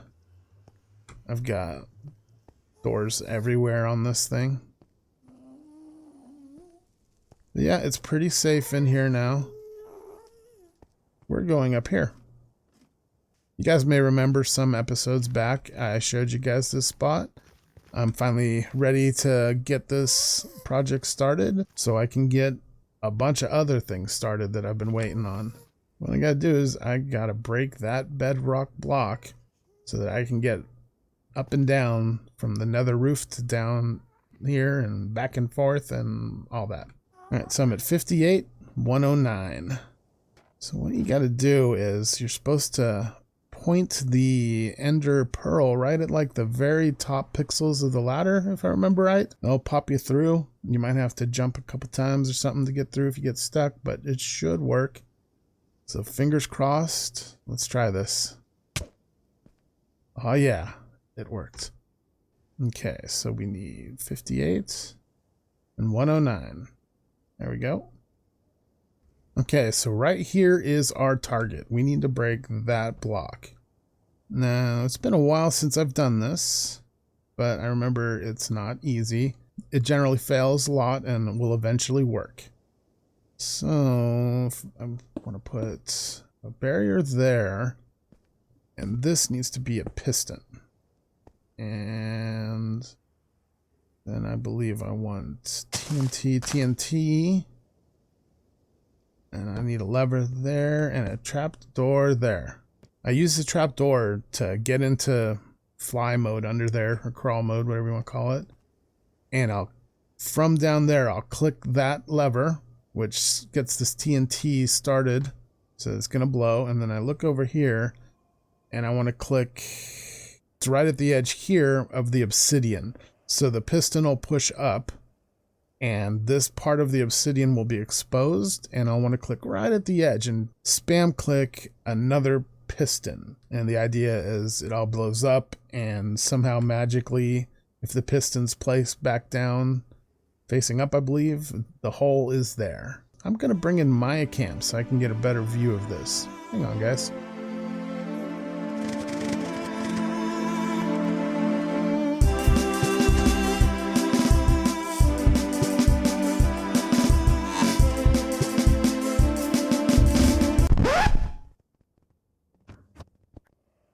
Oh, thanks. Everything looks alright. Didn't mess with the settings. Appreciate it. Can you believe that? Second try. Guess I should have brought an extra ladder. So I'm going to go this way a little bit and see if we can find another waste. So here I am at this beautiful resort type location. I've found the nether waste. It was a little further out than I expected, so I'm thinking maybe this isn't the one I thought, but at any rate, it'll work. I laid out a little torch path in each cardinal direction just to make sure I had enough biome to be able to build the gold farm here. You can see out there, there's the line of torches on either side. That's the edge of the biome. So right there, it's a little close, but I can live with that. Right there, that's going to be the center point of the farm. Build this up. Okay, so there we have scaffolding 64 high, which is not nearly enough. I did not expect to break through the bedrock so quick, so I'm not prepared for this. Don't have the material to start building, so I'll need to make some trips back and forth. I have a lot of magma blocks to transfer, plus a bunch of other stuff. So I'm going to get to that really quick, and I'll see you when I get it all done. Okay, and I am back. I've set up a little station here up in the air in the nether. I brought a lot of, some of this is empty, but I brought a lot of stuff I'm going to be needing. I'm sure I'm going to have to go back a bunch more times for stuff that I didn't think of needing. But I also brought a ton of magmas. Just about everything I had. I've been collecting these for quite a while in preparation for this farm. This will be a pretty big build. I don't know if it's going to happen in one session, and I'll always be making little tweaks to it to try to improve it after it's there. But anyway, this is the scaffolding. I'm using it as a bit of a template for where I need to go. I laid out sections from the top down, and then I tried to guesstimate where things would need to be. And this is going to be the main floor of the inner base. Okay, here I am way up at the top. This is the build limit up here in this red nothingness. Okay, here I am on this narrow little ledge. This is going to be the first spawning platform.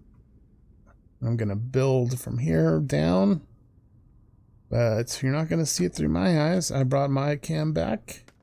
He's out here somewhere. There he is.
Hey everybody, Maya here, I'm back again, and today we're going to be finishing off the gold farm.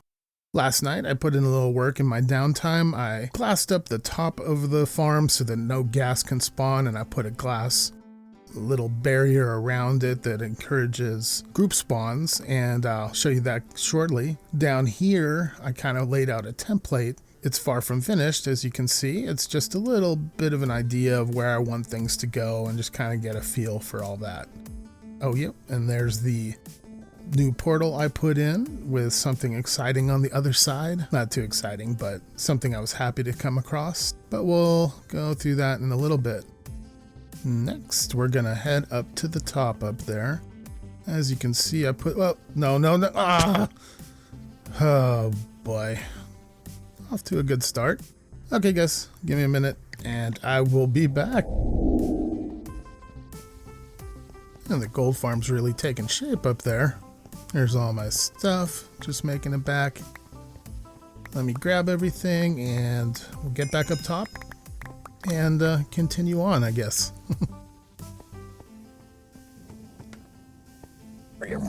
Well. It looks like the piglins have taken over my base. I guess I can't leave this place alone, huh?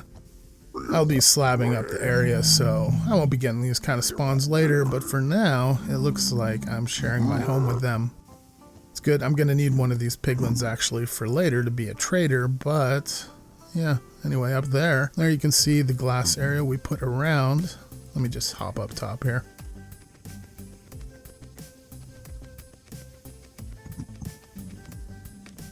Okay, now coming up top, this is the little platform. These glass blocks out there, they prevent the magmas from spawning, the magma cubes. So we won't be getting any of them, just the piglins. Now this glass floor you see here is a barrier that goes around the top layer, and it's used to encourage group spawns, I guess. So somewhere in the Minecraft code, they know that, oh, there's extra glass, let's spawn more of us. Okay, now up there is where the little killing floor / collection area is going to begin. I've got a new idea for this using Create Mod, and I think it's going to turn out looking really well and be a lot more useful than the regular gold farm. This is usually a place where there's a big bottleneck. All the drops coming in, the hoppers just can't keep up. So with the create chutes and the cool design that they can create, I think this is going to be a really nice gold farm when it's all put together. Okay, so we're going to get to building now. I'm going to lay out some chests here. I want to get my collection storage area for the gold together. Can't place anything right now, but yeah. I want to get the storage area together so I can kind of see where everything's going to go for just the main gold farm itself. So let's get this area built and we can see where we're going from there.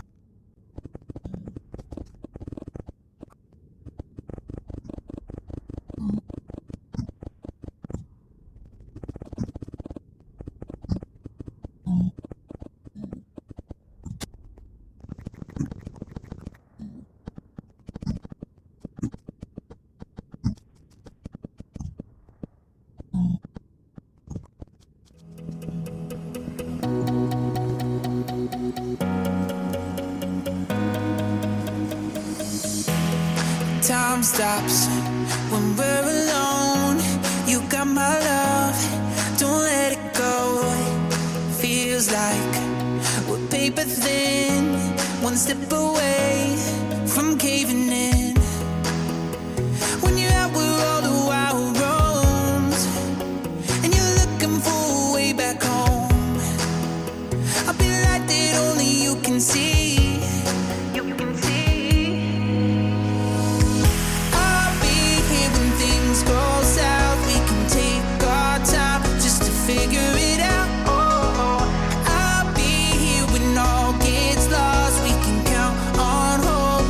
Rivers to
I'll be light that only you can see. You can see. I'll be here when things go south. We can take our time just to figure it out.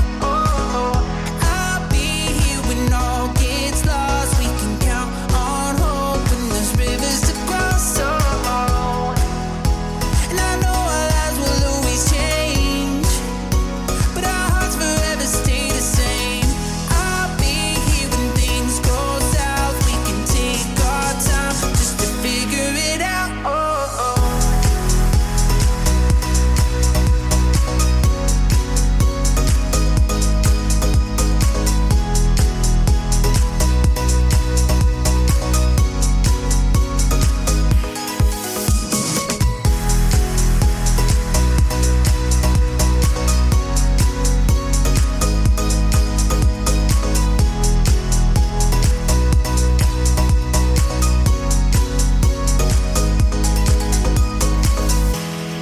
Time stops when we're alone. You got my love, don't let it go.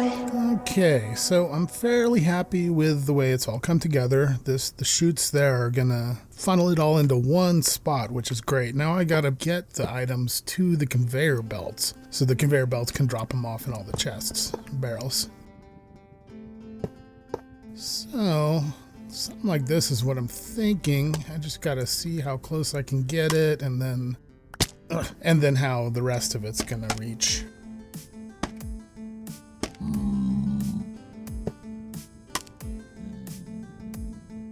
That there, yes, it's looking good. Nope, that's not right.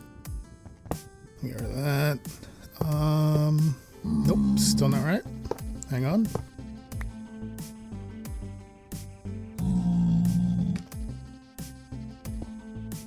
Yeah, there we go. Place off of that. Perfect. Oh, there we go. Now it's the same level as the conveyor belt. This is not going to work quite as planned, I guess. Okay. I need to think about this for a moment, try a thing or two out, and see what I come up with. Okay, I have added another conveyor belt, and I think this is going to take care of the problem just fine. I'll have the chute drop down one more, but for now, I need to set up a power source. So I need to set up some connections so I can move these things along, and I think I'm going to use a windmill for the power. Well, I know I'm going to use a windmill because that's what I brought. Alright, the windmill is going in over here. I got a little platform I set up. I'm sure I'm going to need to expand it some, but this is where it's going to go. Need to put some sail things on, build it up really quick. And there's the last sail for now. Let's see, yep, we got power. Now I need to connect it to these conveyor belts. Shouldn't be too hard. I'm just going to run, I think, some regular cogs across from here. Yeah, the system is up and running. I have the conveyor belts going in the right direction. They're all connected. And now I gotta figure out how I'm gonna speed this windmill up. Well, really, I need to speed up the conveyor belt. I've got the speed controller thing from Create, and I'm gonna toss it in here. Yeah, just like that. And I'm gonna need a big cog on top to transfer the power. Now, how am I going to get it to the conveyor belt? What's the best way to go about this? Probably have to change it because I set it up wrong.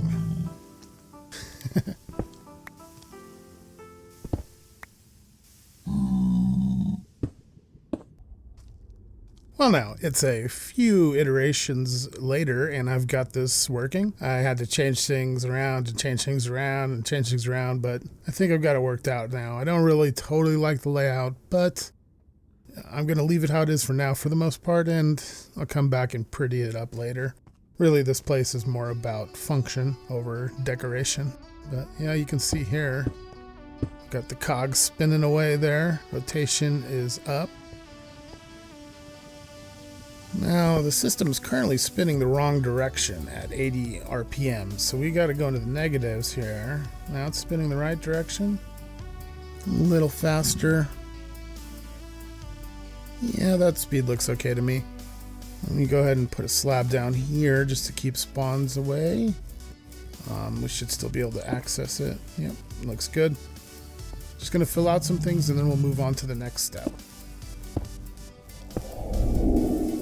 So, in classic fashion, I realized I skipped a step. So I had to go back through and raise the conveyor belts all up a full block because there was no smart chute under them, which was required for this system. So I've raised it all up there. You can see I'm thinking about what to do here with this last space. I think that's going to be an overflow of some sort. I think I'll just stick a chute on it and call it good for now. But yeah, I had to rebuild the system. I've got it all back together and it's looking right. We're back on forward momentum here. We've made progress and this thing is almost ready to get up and running. Let's take a look up here. As you can see, it's changed a little bit up here. I got a little bit of structure for the chute system. I'm going to slab this up so that we can't get a spawn on top of that. Got to make this place spawn proof wherever we can. Going to finish slabbing up the area here. And then we can move on, I guess, to the next step.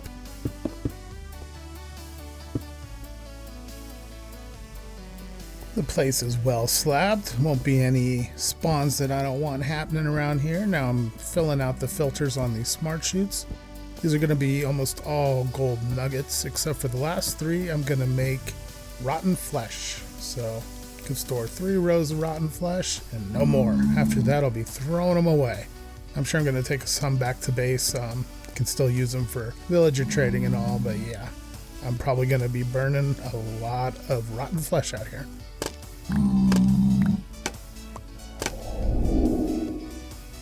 Okay, so I've got everything kind of sorted. Everything is really coming together. I got the floors fairly slabbed up. I've got proper lighting around where I need it. I do want some spawns to happen here because I need to get a piglin barter guy to go in here. Now up here you see the windmill. I got conveyor belts bringing things around and everything comes in from the chutes right there. And look at that contraption. The chutes all mixed together into one single dropper chute. Items should just flow through there like nothing's there and drop right in and get sorted into the system there. And coming up top here you see these are the chutes. It's going to be a 3x3 area, so 9 chutes. This is the killing field right there. Enemies will drop and give me all their loot. Now, still have one more big step to finish the farm.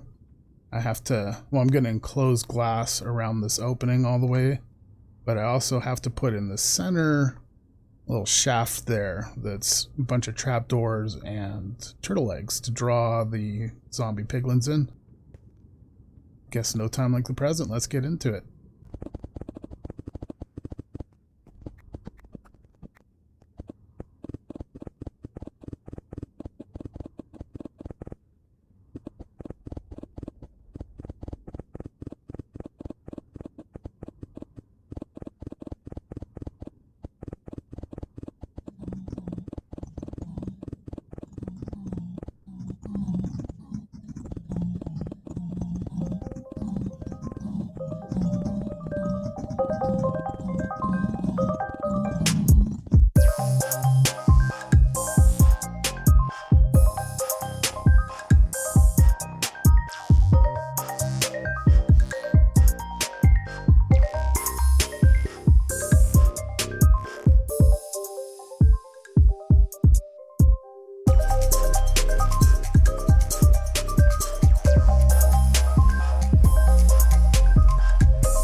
Hey there, everybody.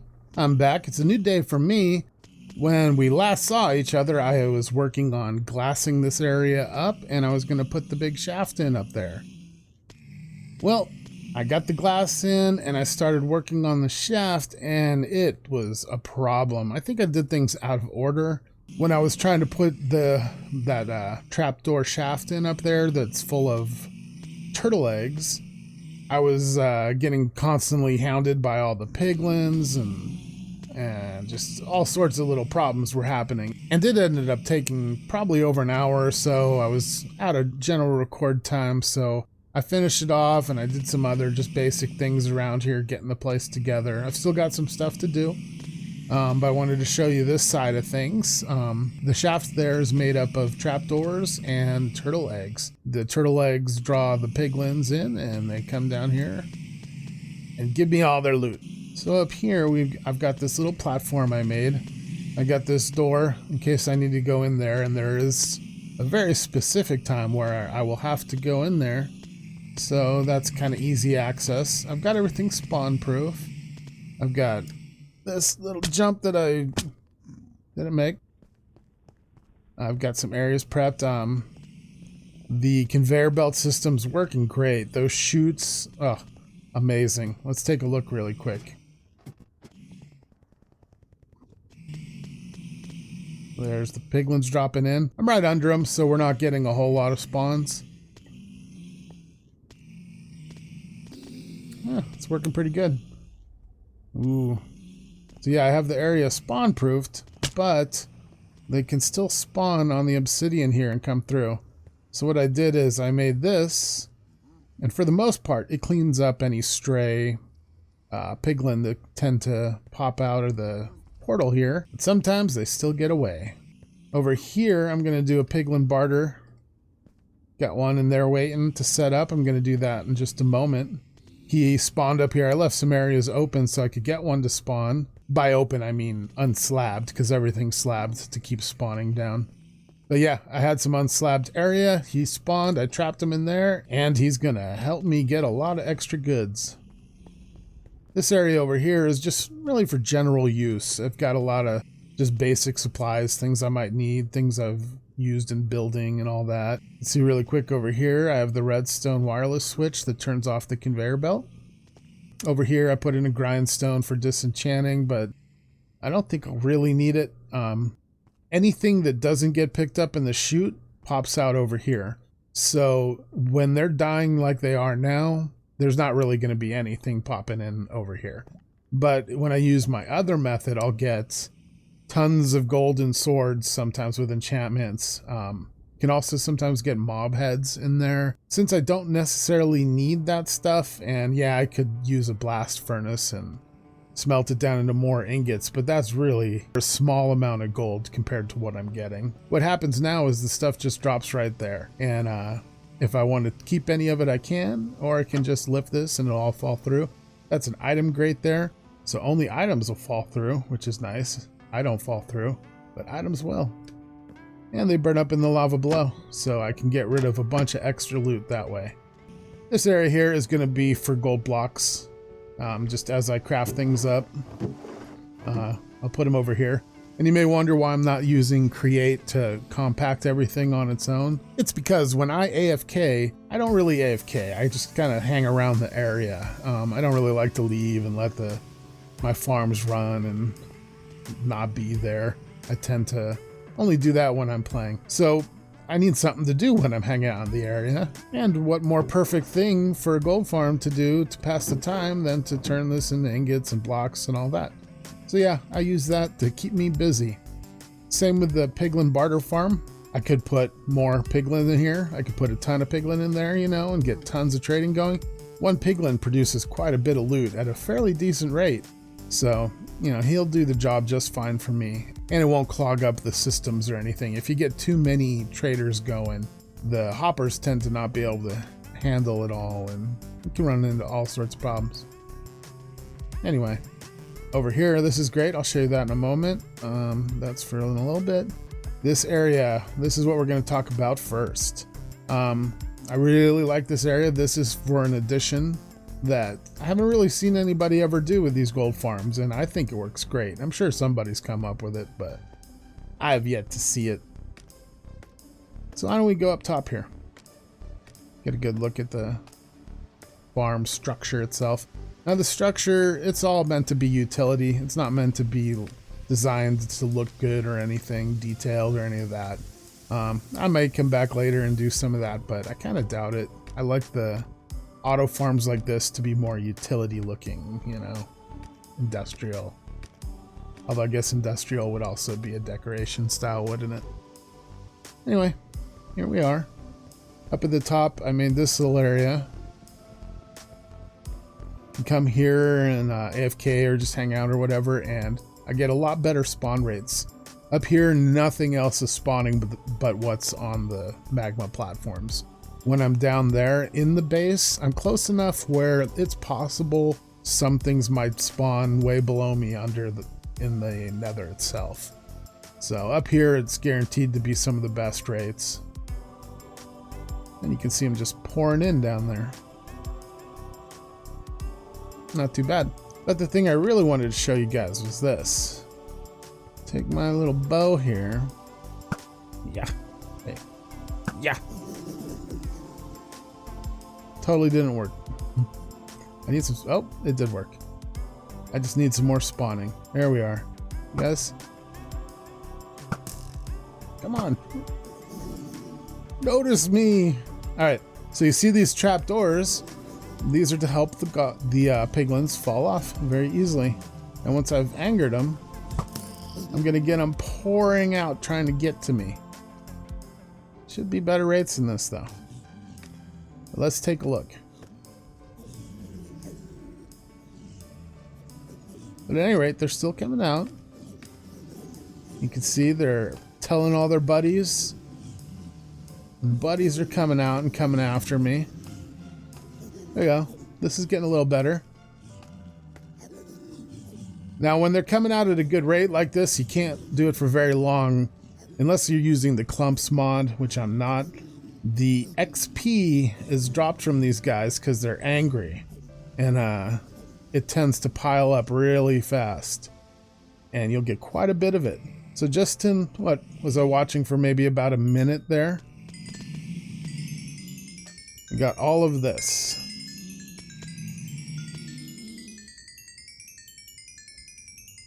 Not too bad. See, I'm also getting some golden ingots mixed in as well. Now, when you come down here, they'll keep falling for a little bit, but they'll get over it and they'll forget you. And now they're already back to calm again. They're not aggroing anymore, and they're going back into the regular system. Now, that door up there that I showed you guys earlier is for this situation specifically. You'll see some of them still get aggroed and fall in here. So I had like, I think 17 levels before I did this. So I went from 17 to 29 from just that quick little bit of experience down there. Let's see what's stored up here for me.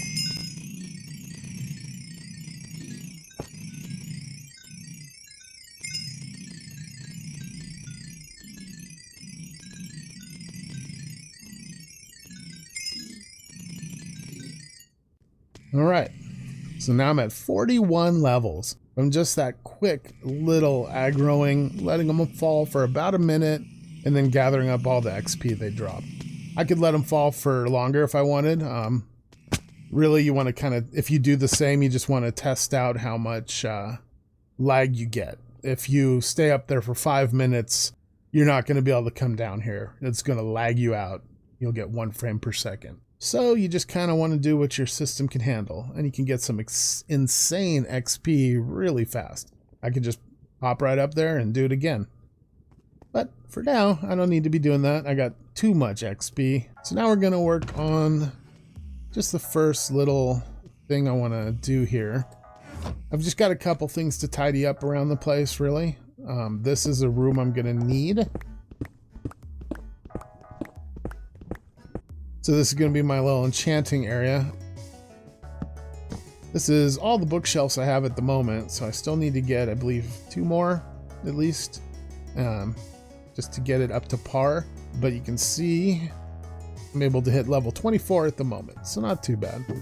Brought some lapis to keep here, so I have it when I need it. And yeah, this area isn't done, but it will be. And now at least I have the ability to enchant up here when I need to. Oh, look at that. So this is from the mobs dropping when they're angry, like I was saying. And you can see there's a head in there and an ingot, some other gold, so.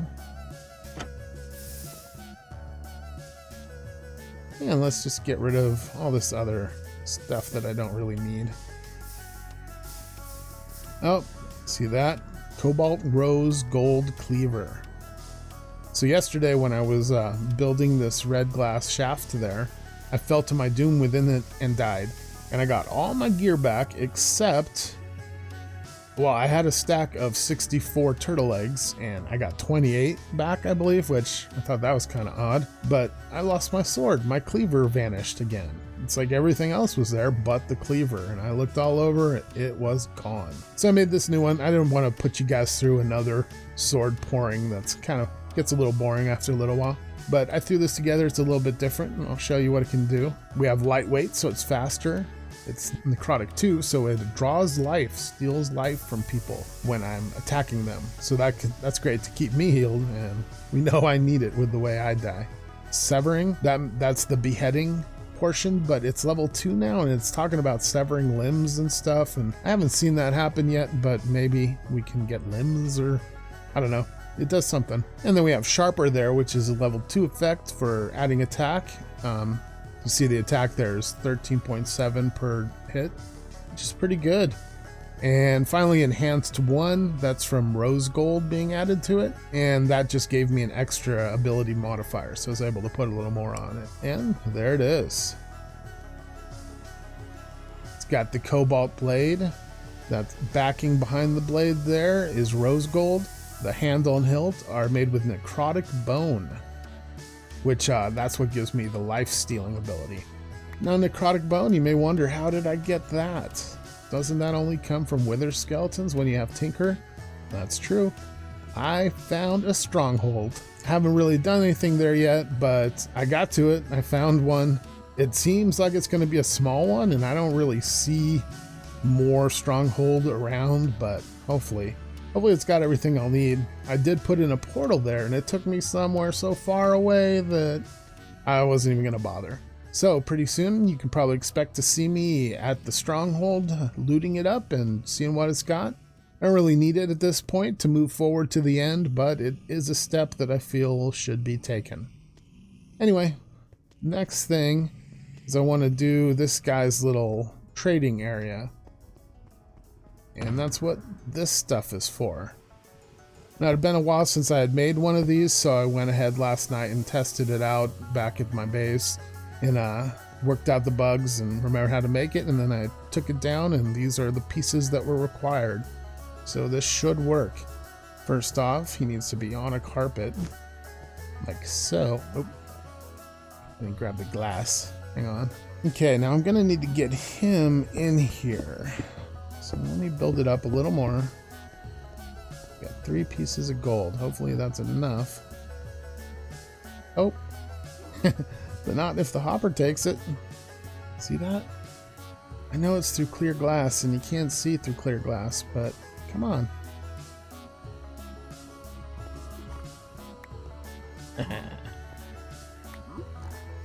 There we go.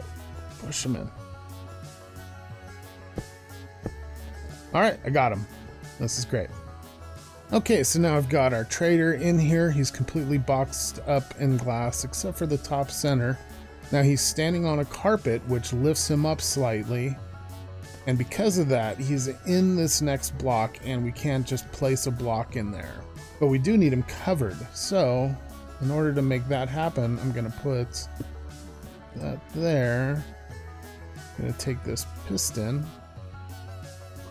Put the piston right there. Take this button and pop. And there it is. Now he's fully covered. Since it's a transparent block, it won't suffocate him. Okay, so now we gotta figure out the delivery system to this guy. So, I believe I want to break this glass. I want to put that there, which means I need to put that there. All right. Then we cover this up so that the item can't escape. And we go put that there. I believe that works. And we put gold in. And nothing happens. Oh, we gotta set it off, don't we? Put that back.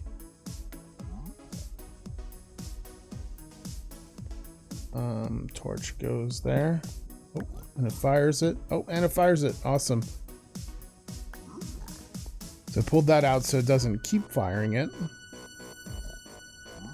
Alright, now let's put it back. I need to be able to start this thing off manually. And that requires... There we go. A button right there. And let's put another button on this side just for the sake of symmetry. Cover that back up. Okay, so I just crafted up 64 gold ingots really quick. Gonna toss it in the system and check it out. See how this works. There it goes, and let's set it off. And it resupplies itself. So every time he grabs one, a new one will pop out until there's none left. Anything he wants to trade gets dropped down into these hoppers, and nice. This is what I've got just since I've been trying to put this system together. And what is this? Scorched Lantern? Tinker Construct, huh? So apparently the mods have adjusted their trading. I didn't realize that was going to happen. So who knows what special things I might get in here. I think that's just about it. Well, let's go here first.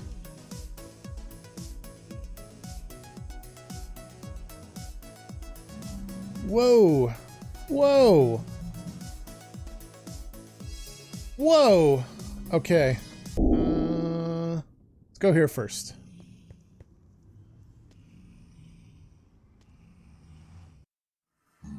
Whoa! Whoa! Whoa! Okay. So that's not good. I need to clear this up. But first, I'm just going to show this area. It's got a nice big perimeter around it. I think this area is going to work great for my future industrial district. Yep. I've got some ideas of some things I want to do, and I want to have all my major producing farms together. So I think this is going to work out just great. I haven't really searched around. I just kind of came through the portal, saw what there was, lit it up a little bit, and was like, yeah, this is perfect.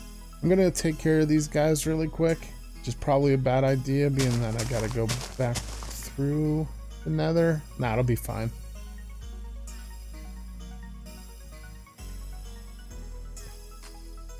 I really don't want to die right now, so I'm going to be a little smarter about this.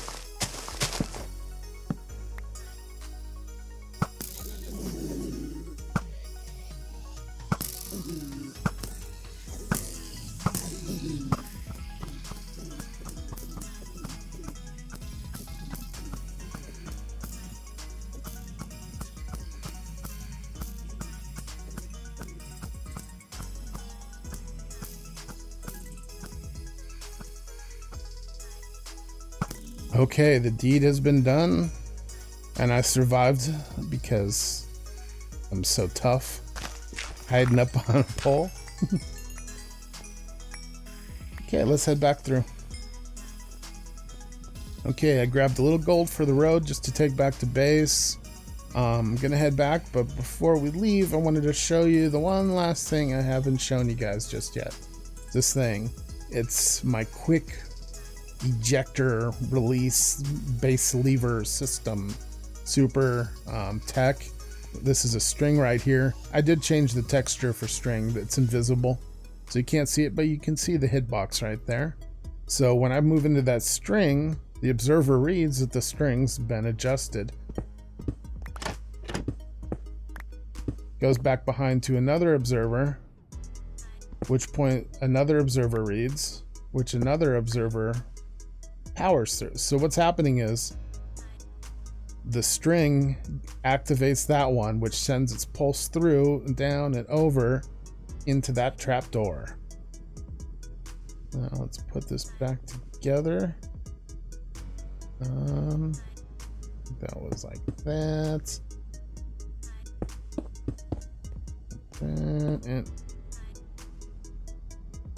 And something's wrong.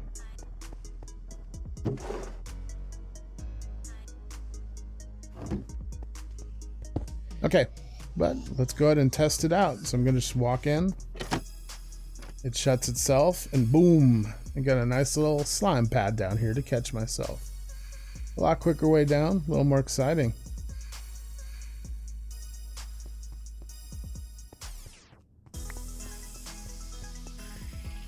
I bet that's that missing marble block. Alright, I'm gonna make my way back to base, and I guess I'll talk to you guys then. Okay, I'm back at base. I just sorted everything out, slept for the night so that I don't have phantoms coming after me, and I made some extra bookshelves so I can finish the enchanting area out there at the gold farm. So last night, when I was back here, this guy had found himself onto my little seats, and I thought I'd use him. He didn't have a profession yet, but I needed food more than anything at this point. So, yeah, I locked him in with this, and I got a pretty decent chicken and pork chop trade now. So I'm using that as my main food source. And as you can see, he's got his prices down to 1 already. While I was out here in the area doing just general stuff that I needed to do last night, I let the zombies come and eat him up. And then when it was daytime, I would cure him and rinse and repeat each day until he got his prices to the right place. So with getting him, a butcher class, I thought, I'm going to start work on the village stuff. I've got no idea what any of it's going to look like yet, just this general idea of what I want to do. And that's kind of make little sections for the different trade types. So he's a butcher, the food type. I'm going to make like a food area, a meal prep area, something like that, so that all the cooks can be in the kitchen together. I don't really know what it looks like. I laid out last night a little bit of a template just to find an area that's kind of big enough to work with. And this is it. I got to think about space because the village isn't really that big, and I want to make these kind of things for all the other villagers too. And I would like to leave the original buildings, so I'd like to populate the areas around it. I don't know what I'm going to do here. I'm just going to kind of start building with a basic idea in mind. I kind of measured this out last night so that it's symmetrical, everything. And yeah, let's see what happens. You can see there I got a bunch of different materials, just random stuff really, stuff that I thought I might use in building a foodery here for me and the villagers. But yeah, I think I'm just going to get to building and see what happens. But first, I think I might as well bring my cam in. So hang tight.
Okay, I'm back here at our little villager fast food outlet place, and it's pretty much done. I might do some touching up here and there as I get inspired or whatnot, but yeah, I'm pretty happy with how it came out, especially for not having any real plan.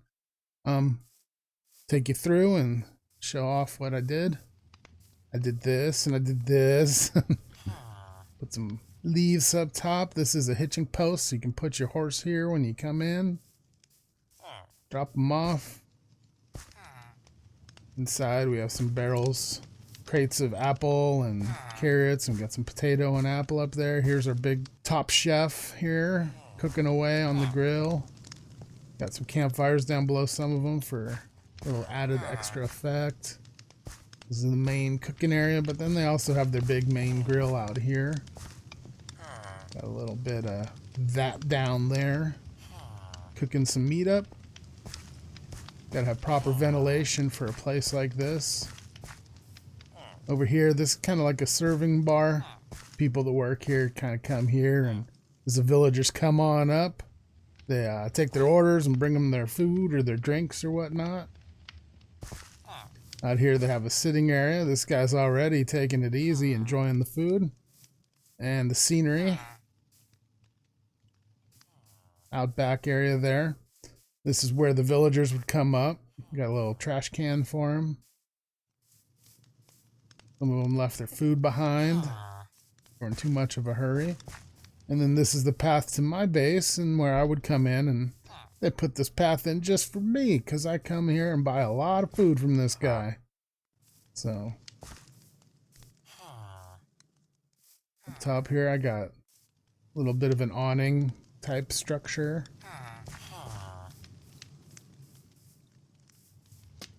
More trash cans, one there, one there.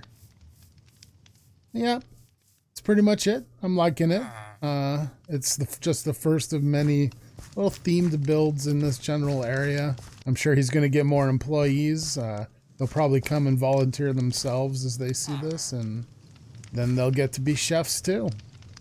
Right over there, I put a little hidden crafting table just so I can get to it when I need to. Or craft when I'm out here, I guess I should say. But yeah, there you have it. I'm pretty happy, and I guess it'll be on to the next build. Hey, buddy.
Hello everybody, Maya from MayaQuest here. I'm back again, and today I've got terrible news. If you guys remember, at the end of the last video, Adventure was being had. Adventure was still had. I went and did that adventure, recorded hours of footage, and I still have the footage, but the audio has vanished. I don't know what happened. It didn't record anything from my voice to the game sounds. So that's all fixed now, I believe. But as for the video that corresponds to the missing audio, that's going to be a bit of a problem. It's hours worth of adventuring, and I have to decide what to do about that. So I think I'm going to make this video a shorter video, have it backed by sound or, well, music of some sort, and just kind of give you guys more of a brief overview. I won't be talking in it because I could do a voiceover or something, but there's no game audio, and that's really kind of off-putting, and I don't want to put you guys through that. So I'll see what I can piece together out of this, and hopefully in the future we can have a little more success. As for this video, I really hope it turns out okay, and I hope some of you guys at least like it. And without further ado, why don't we get into it?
So I fake like something you say I just couldn't believe.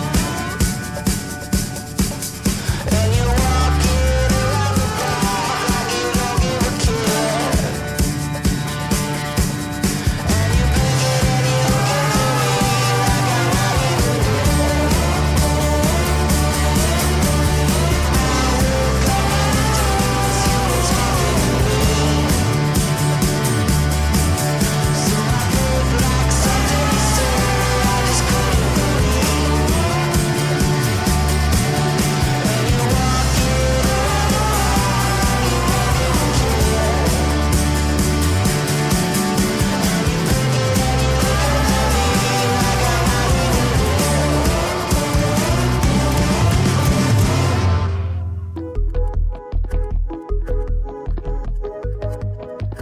I'm not even Try to get some money for some stuff that I need.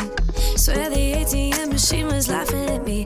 Your girl, been running on empty, but I don't let it affect me. There are days that I consider moving back home, but every day I do, my gut keeps telling me no. Your girl, been running on daydreams, but that's just how my brain be. I don't need your doubt, nope, I don't need your doubt. Hey, just chill, I got all the time to kill. Yeah, I got good vibes, good vibes. I'm too blessed to give in to any stress. It's only good vibes, good vibes. So when I can't pay the rent, I got nothing in my fridge. Got no doubt, yeah, things always turn around. Yeah, I got good vibes, good vibes. Tryna get my mattress back, they stole it from me. From the suburbs, but I fake like I'm from the streets. Yo, girl, staying pretty busy, learning how to city. Life is way too short to get caught up in that mess. All I wanna do is get drunk on happiness. Yo, girl, love's a silver lining. Don't at me cause I'm smiling. I don't need your doubt, nope, I don't need your doubt. Hey, just chill, I got all the time to kill. Yeah, I got good vibes, good vibes. I'm too blessed to give in to any stress. It's only good vibes, good vibes. So when I can't pay the rent, I got nothing in my fridge. Got no doubt, yeah, things always turn around. Yeah, I got good vibes, good vibes. Sing it with me, every little thing is gonna be okay. It's gonna be okay. Sing it with me, every little thing is gonna be okay. You're gonna be okay. Rip a page out of the book, a lot from Sir Bon Jovi, and just take a second, take a breath. Don't worry, just be happy. All that you got is a day, don't got a second to waste. You have permission to listen to the brain you've been given. Yeah, you got a future to take. Yep. Ooh, you ain't failing if you're trying, and ooh, gotta believe the future's brighter. You owe it to yourself to do what only brings you joy. So shut up all that noise. Yep, shut up all that noise. Hey, just chill, I got all the time to kill. Yeah, I got good vibes, good vibes. I'm too blessed to give in to any stress. It's only good vibes, good vibes. So when I can't pay the rent, I got nothing in my fridge. Got no doubt, yeah, things always turn around. Yeah, I got good vibes, good vibes. Sing it with me, every little thing is gonna be okay. It's gonna be okay. Sing it with me, every little thing is gonna be okay. You're gonna be okay. Sing it with me, every little thing is gonna be okay. It's gonna be okay. Sing it with me, every little thing is gonna be okay. You're gonna be okay. You're gonna be okay. Hey everybody, and welcome back. This is the conclusion to my Minecraft musical. But before we go on our audio adventure, I want to show you guys something. This is my project board. As you can see, it's full of projects. These are all things I want to do in the more immediate future. If any of you would like me to do any of these things right away, please let me know. If not, I'll probably start with the slime farm and go from there. I'd say that's enough talking for now. Let's get on with the music, shall we?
back to the nights we felt alive, picking up the pieces on a summer night. I didn't know that I would feel just like my heart's on fire whenever I'm with you. Cause we go back in time to thrills I miss and all the things I wish we did. All I know is that I need somebody like you.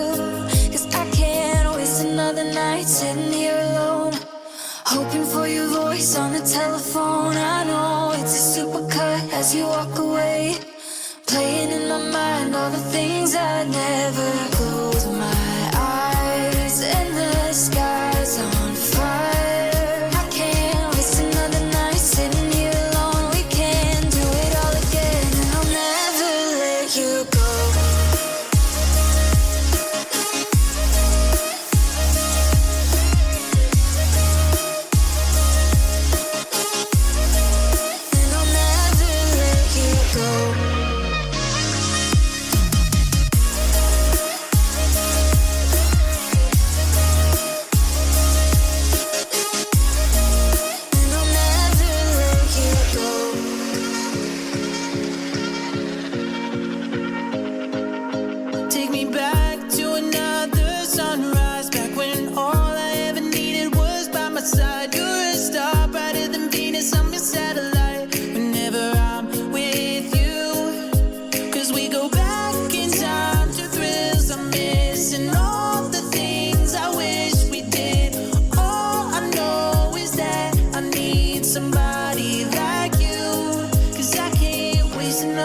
Sitting here alone, hoping for your voice on the telephone. I know it's a supercut as you walk away, playing in my mind all the things I never. Close my